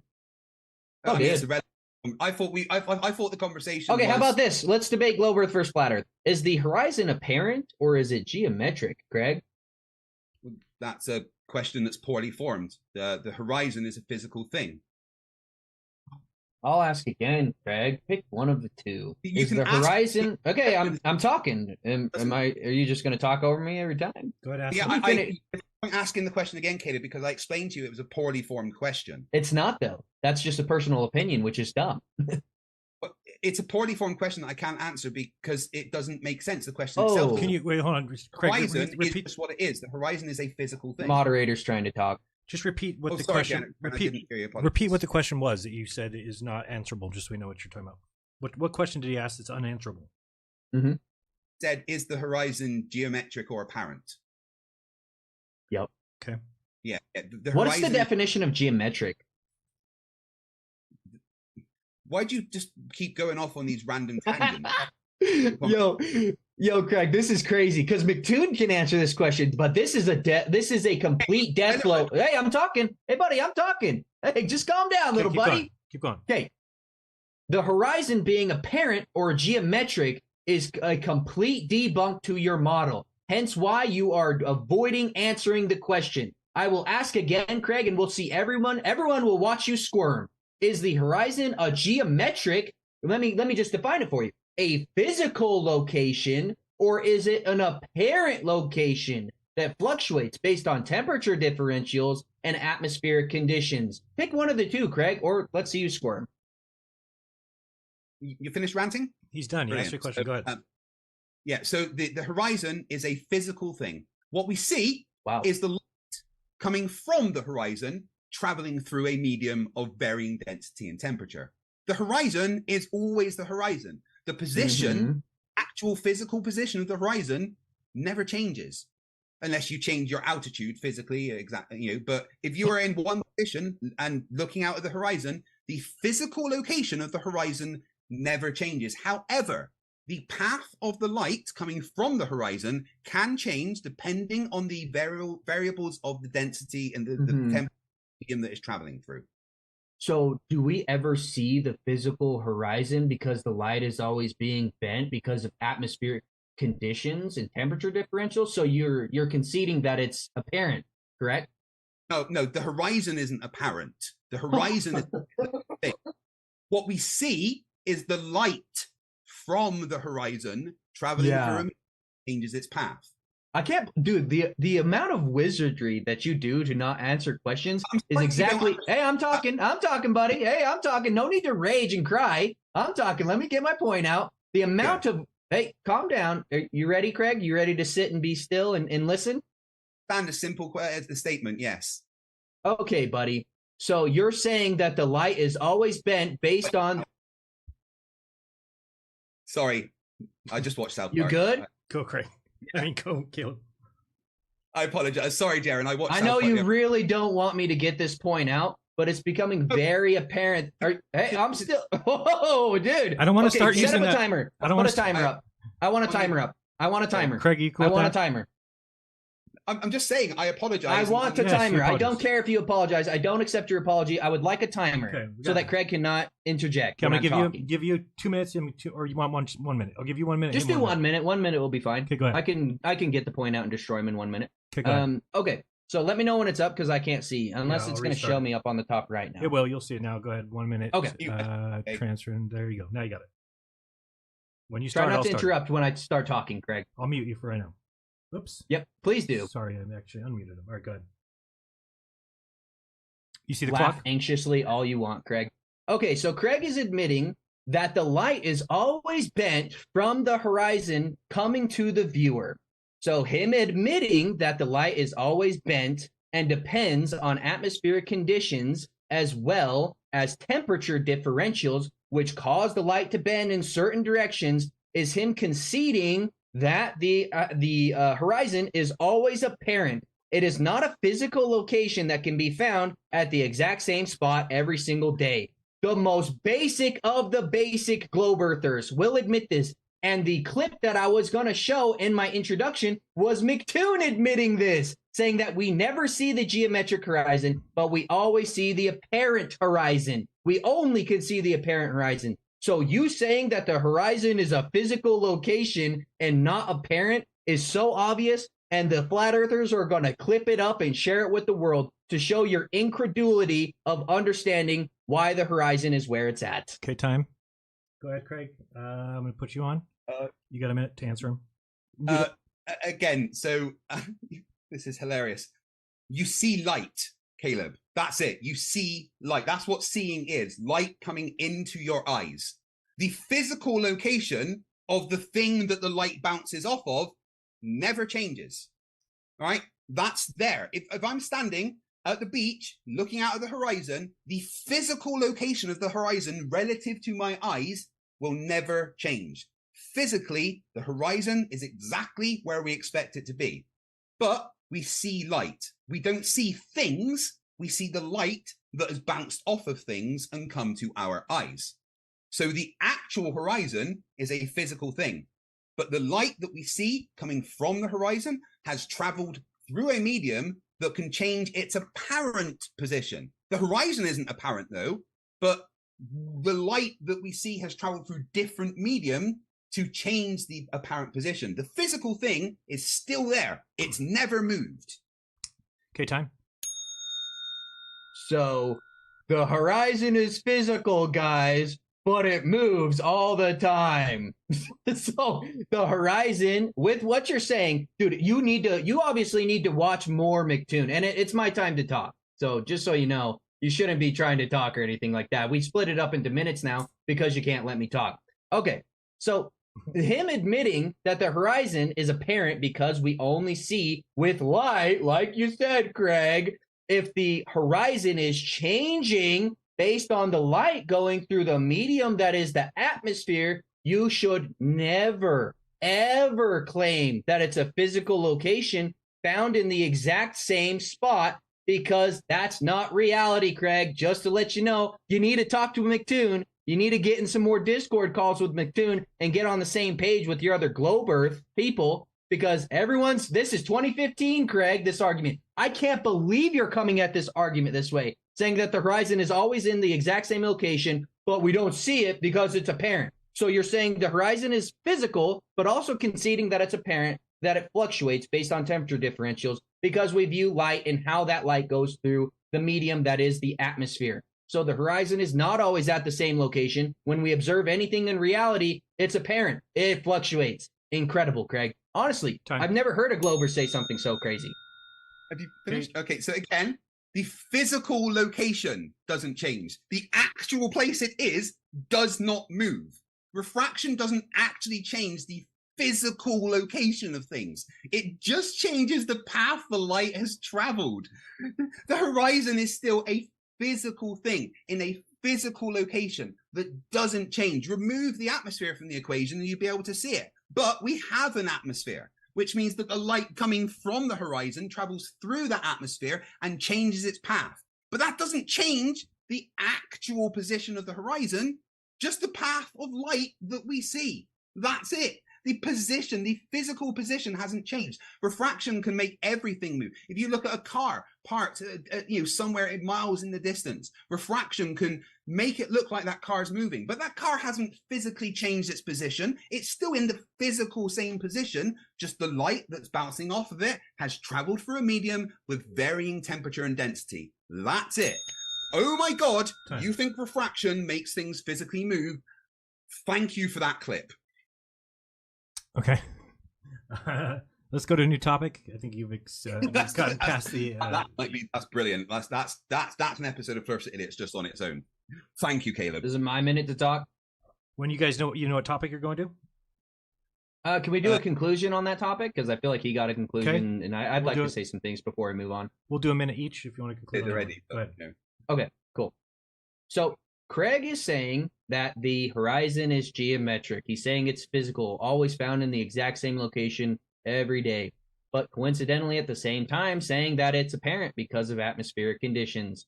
So we only see the apparent horizon, Craig. You're going to get clipped so hard. It's going to be awesome. We only see the apparent horizon because guess what, Craig? We live inside the atmosphere, buddy. There's no situation where you can remove all of the atmosphere. So it's always apparent.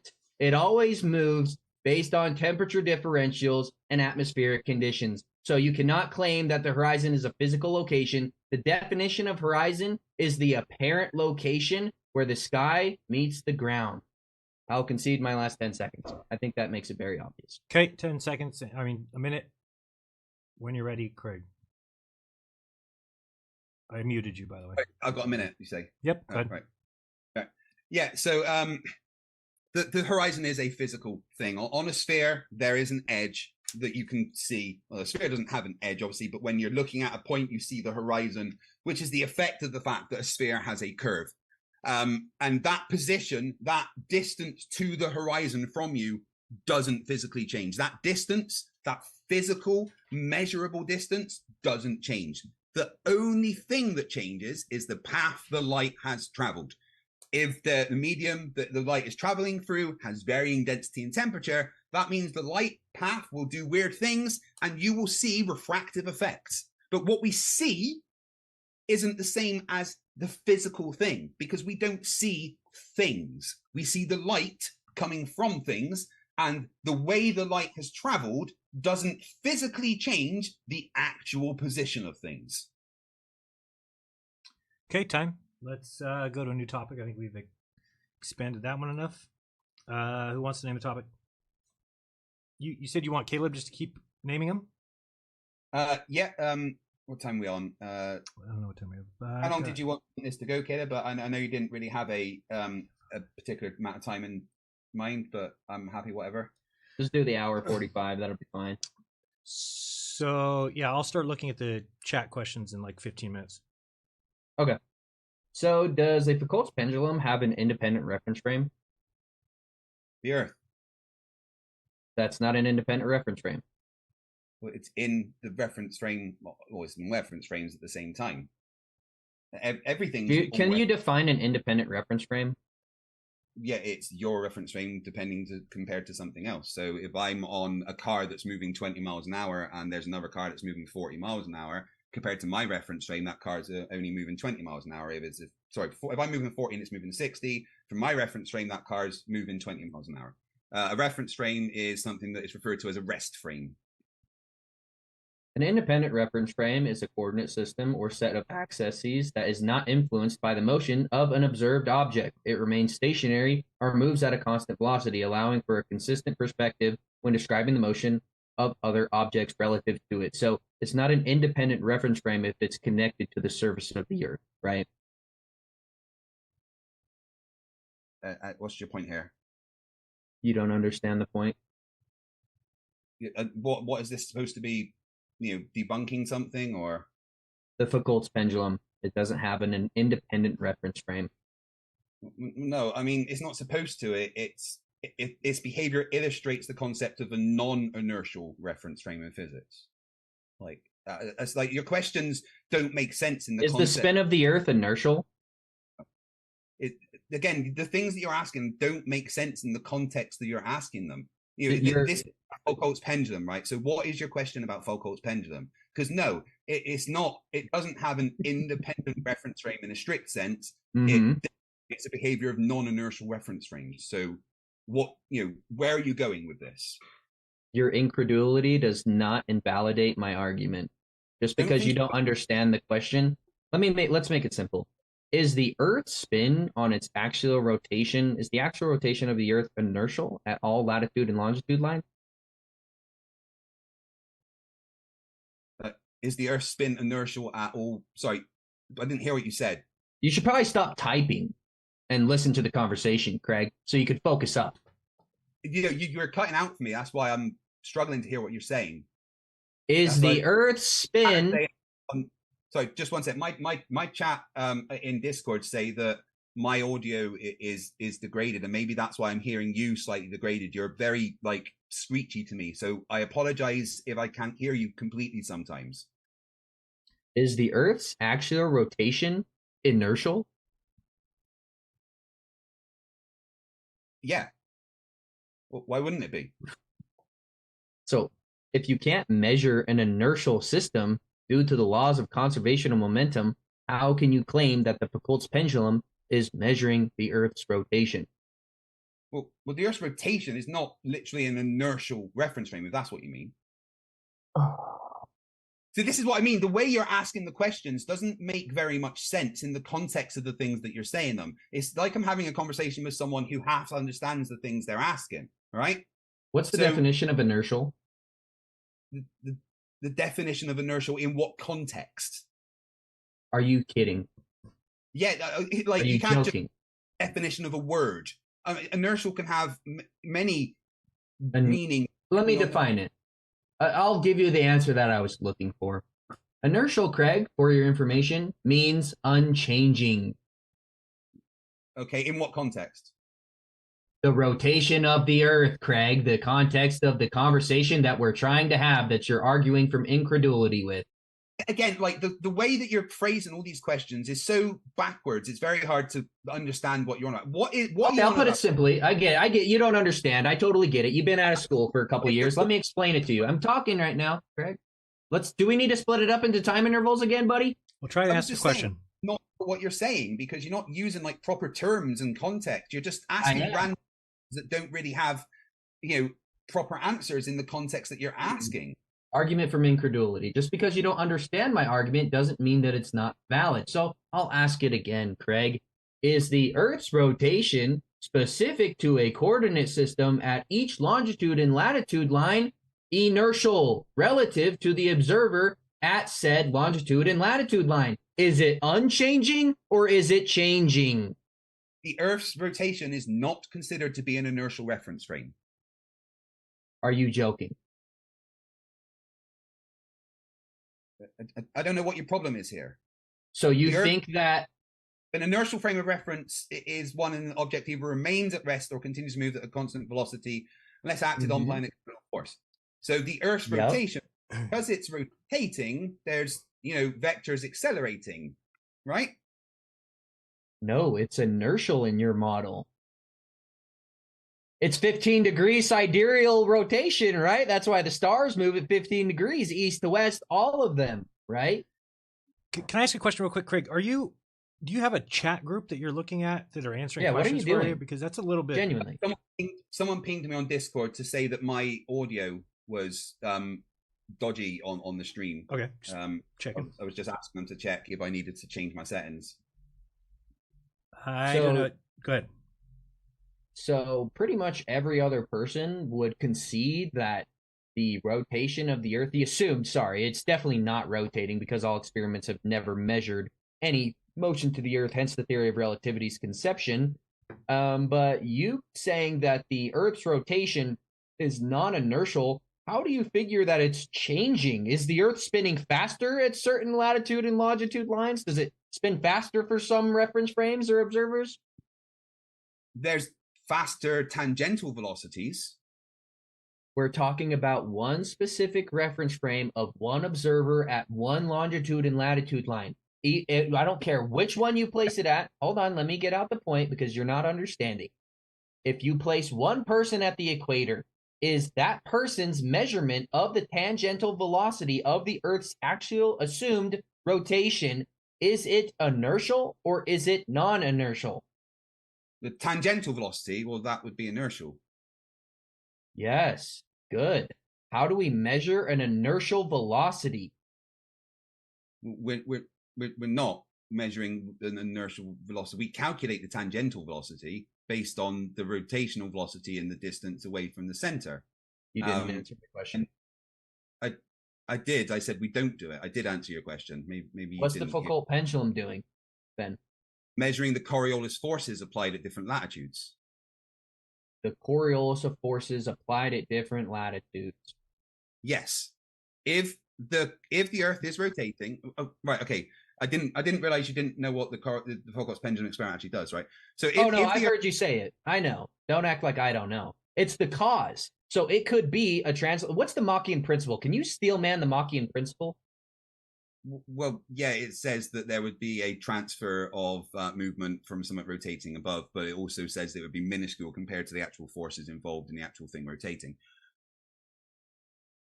Did you know that Einstein wrote a letter to Ernst Mach admitting that if there was a shell-like structure over top of the Earth, sidereally rotating at 15 degrees per hour, that would translate a motion down to the Earth processing a pendulum? Have you ever read that letter, Craig? He also said that it would be minuscule compared to the motions that we get from Earth. So I don't care if he said it was minuscule. So what he said would not match what happens with the Foucault's pendulum on Earth, and it would have been so minuscule it wouldn't affect the actual measurements that we do get. So why would it be minuscule? I'm not sure that's why he said. That's what he said. I'm not entirely sure that's behind the Machian principle, but that's what in the Machian principle, that the actual transfer of motion down to a pendulum would be extremely small. So it doesn't account for the difference in the drift based on your latitude. And that's what happens. Depending on your latitude on Earth, the Volko's pendulum drifts a different amount, which matches the predictions of different Coriolis forces being applied at different latitudes. That's why you can use a Volko's pendulum to literally calculate your latitude on Earth. It's a physical thing that you can do. How do you isolate that it's not the Machian principle from the assumed axial rotation of the Earth? There's no prediction to base that on. That didn't answer my question. How do you isolate it that it's not the rotation or the vortex of the ether and atmosphere processing a pendulum, like Einstein said, from axial rotation? How do you isolate it, Craig? Do you need me to define isolate? Ether. Einstein never said to be a vortex or an ether or anything like that. You just. Oh, he did. He did in an interview, actually. No, he never said there was an ether and a vortex. Never. So not in relation to the And again, the Machian principle, when he talked about the Machian principle, the amount of precession he said that it would make would be minuscule, tiny, and it would not match the predictions of the Earth rotating and applying Coriolis forces. What we get is an exact match for the predictions on Earth. Again, we're doing actual science here. You know, you get an observation. Oh, look, the stars are going across the sky. What's my hypothesis? Earth's rotating. What do? We make a prediction. Yeah, you can keep doing that, Caleb, but I'm still going to keep Get talking. on with it. Finish. Well, and I'm going to take as long as it takes, and you're going to sit there and listen, okay? So the where we all right, let's go back to the clock. Say that if we are on, let's go back. He's got a minute. Go ahead. And if we're on different latitudes, then we will get a different amount of drift based on the Coriolis forces applied. And when we do that and we test it with the experiment, we find it matches the predictions and fails to falsify the position of the Earth rotating. There is no experiment or prediction that can be formed to test some kind of ether or anything. There's no way to do science around that. I'm done. Okay, Caleb, you got a minute? Oh, I won't need long. Okay.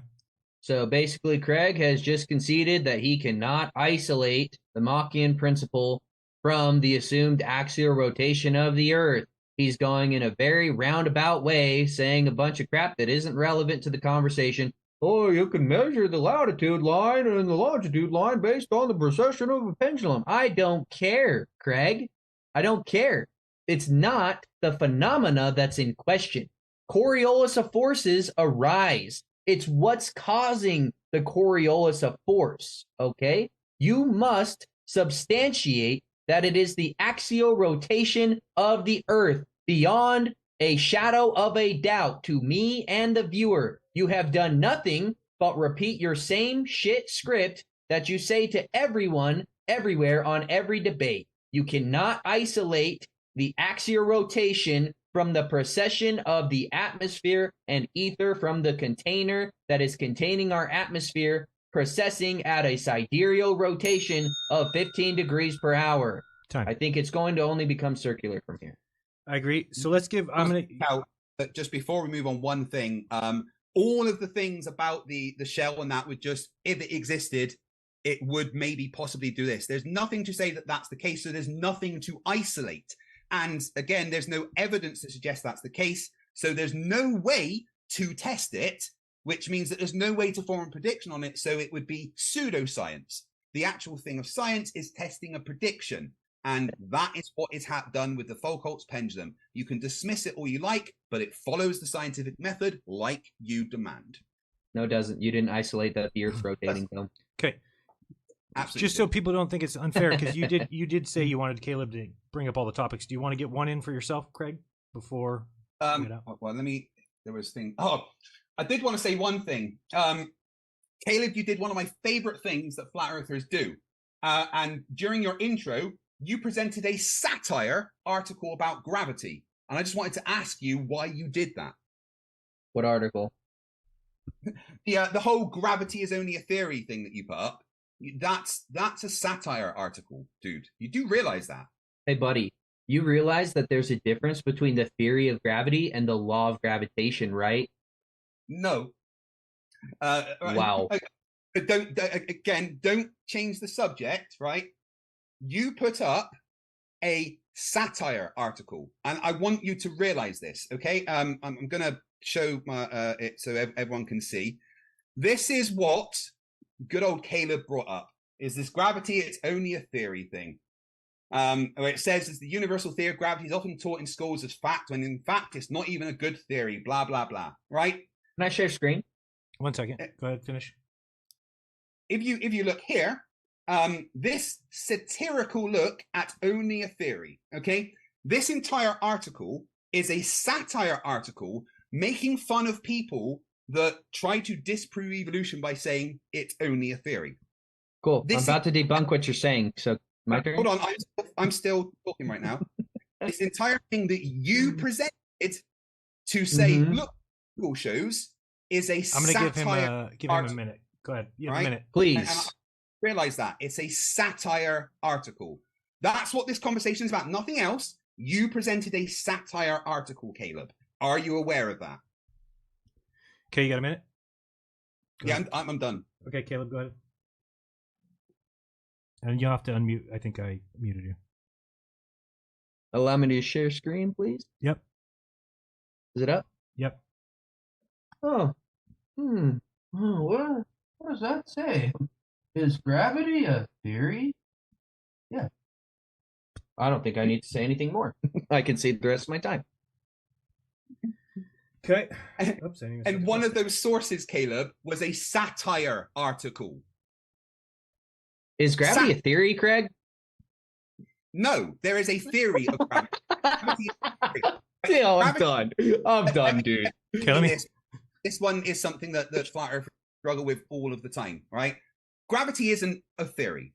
There is the theory of gravity, which is but gravity isn't a theory as much as music isn't a theory. I studied music theory, all right? I took a driving theory test. There is a theory of electrical conductivity, all right? But these things aren't just theories. The theory is the explanation of the thing. The theory of gravity contains all of our knowledge of gravity, but that's not the same thing as the colloquial usage of the word gravity. If you are saying gravity is a theory because there's the theory of gravity, then you're also claiming that music is a theory and driving is a theory.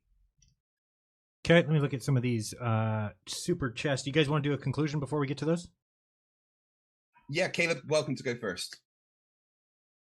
Kaleb, I'll give you guys, 2 minutes? Sure. 2 minutes for a conclusion. And when you are ready, I'll start you. Yeah, I'm ready. Go ahead. So the entire conversation, Craig just said, oh my gosh, dude, if we just make models and we predict what's going to happen in reality, that proves the existence of the theory in and of itself. Anyone can simply go through this logic and say, well, we could just make up insane stuff like unicorns and monkeys affecting the apparatuses or the physical experiments, as long as their mathematical models completely agree with the observations that we make in reality. I guess that the theories are just as valid as the shizzy, crappy theories of gravity or the Coriolis force being the axial rotation. Craig substantiated absolutely nothing. He did not prove the bending and warping of space-time. Craig did not prove that the Coriolis force, which precesses a pendulum, which we all agree happens, comes from the Earth's axial rotation. He did not isolate any part of any of his claims. Any person of logical thinking abilities and able to look at this conversation without bias will see that Craig did not substantiate anything. During the entirety of this this painful hour and 45 minutes of hearing him regurgitate the same shit he says every single debate. It was terrible. He came in, did exactly what I thought. He said, oh, let's use the scientific method, and then skipped many, many parts of the scientific method, which is testing. You can't just, and he also said that observation and tests are synonymous. Making observations is completely separate from doing tests on different things with apparatuses. Observing and testing is not the same thing. The Earth is not in motion. The Earth is not convexing away from every observer at their tangent. The Earth is not moving. Space does not exist.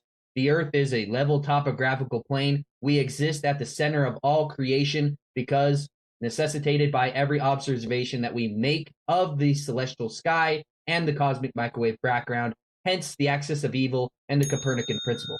Thank you. That was about 2 minutes and 10 seconds just because I accidentally reset it. So you got 2 minutes and 10 seconds when you want to begin, Craig. Yeah, so Kaleb did demand that this conversation be based on the scientific method. Yet he didn't like it when I used the scientific method. I did the experiment. I did the testing. I talked about it several times. Whether he agrees that it's an experiment or not is completely irrelevant.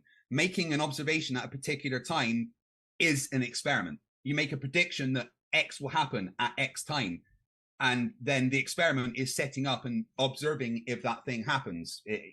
This is just how science works. The majority of science is kind of doing that basic kind of scientific work.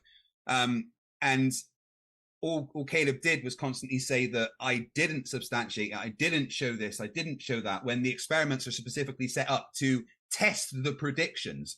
If you're not using a model to test predictions on, then you're not doing science. It's as simple as that. And you're basically irrelevant to the conversation if you aren't going to do that. It doesn't matter what you say. That's the wonderful thing about science and physics, is it doesn't care about your opinion. It is what it is.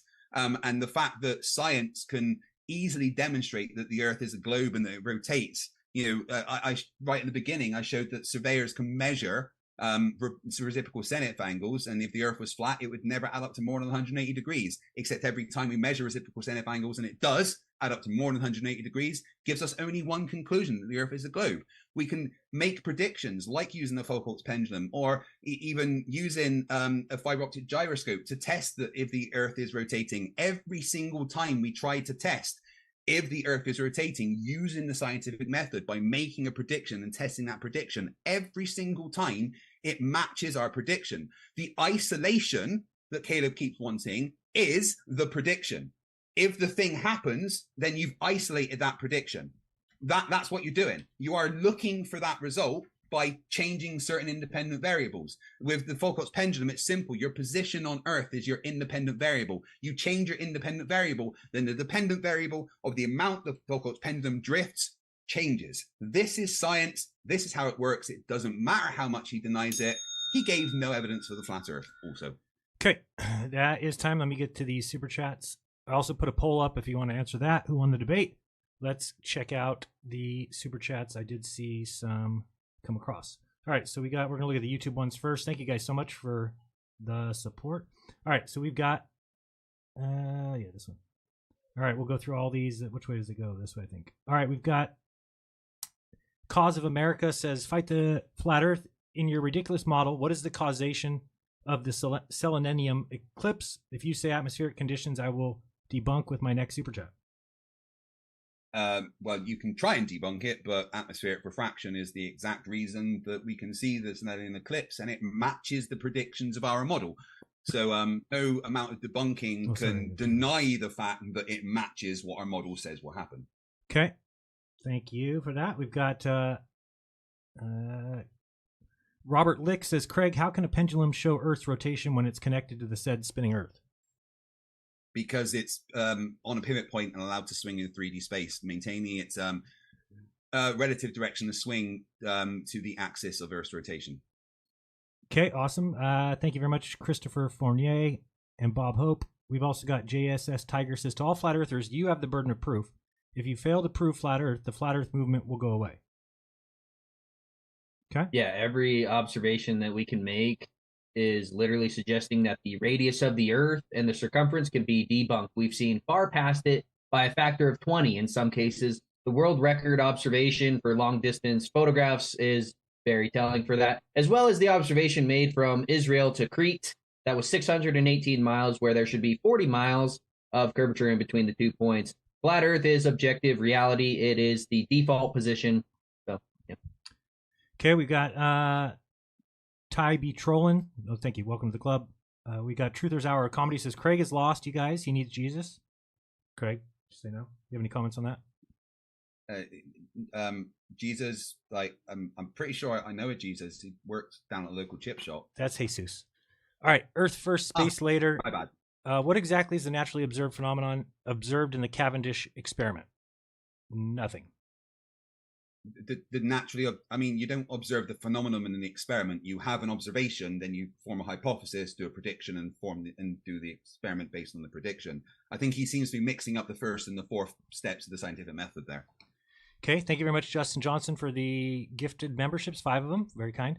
Larry R. says, it seems to me that the moon and sun are about the same size. Why is it, when there's a solar eclipse, why is the shadow of the Earth only about 70 miles wide when the moon is about 2,000 miles wide? I think it means the shadow on the Earth, not of the Earth. Yeah, why is it smaller than the sun? Because smaller than the moon. I mean, because the light source is so much larger than the moon, the shadow projected will be smaller than the moon. There's a great observation and demonstration of this done by Mr. Sensible. If you go to Mr. Sensible's channel, he actually did a demonstration showing this effect happening. Okay. Roger Kelly says scientific evidences rely on repeatable experiments. When has the Big Bang been repeated? Guess that's for you as well, Craig. When has the Big Bang been repeated? I mean, like, the Big Bang isn't an experiment, so why would we repeat it? I mean, the Big Bang is just, you know, a theory roughly of what we think happened based on observational evidence. I mean, it's not even, you know, finished really, but I don't understand the question. I don't know how you would repeat the Big Bang. I'm not capable of starting new universes yet. And then we've got Joey Jennings says, how do we donate for Caleb? Caleb, can you give your donation links? My Venmo's in my link tree in my bio if anybody wants to help a brother out. Okay, that is it for the super chats. Thank you guys very much. I'll check that one more time, but let me look at Rockfin and see. I did see a couple tips come through. We'll get those out. Oh, maybe there's not. Let me see. Did I get that wrong? Oh, just one. Thank you very much, Jason Bowles. All right. Well, that's about it for super chats. If let me see, make sure there's no more, and we should be good. Oh wait, we do have more. Giza Santu says, I was globe Earth my whole life until I saw Craig's arguments. Now I'm 100% flat. Let's go. Giza. Yes. Giza. All right. I'll give you guys final words. You want to start, Craig? Go ahead.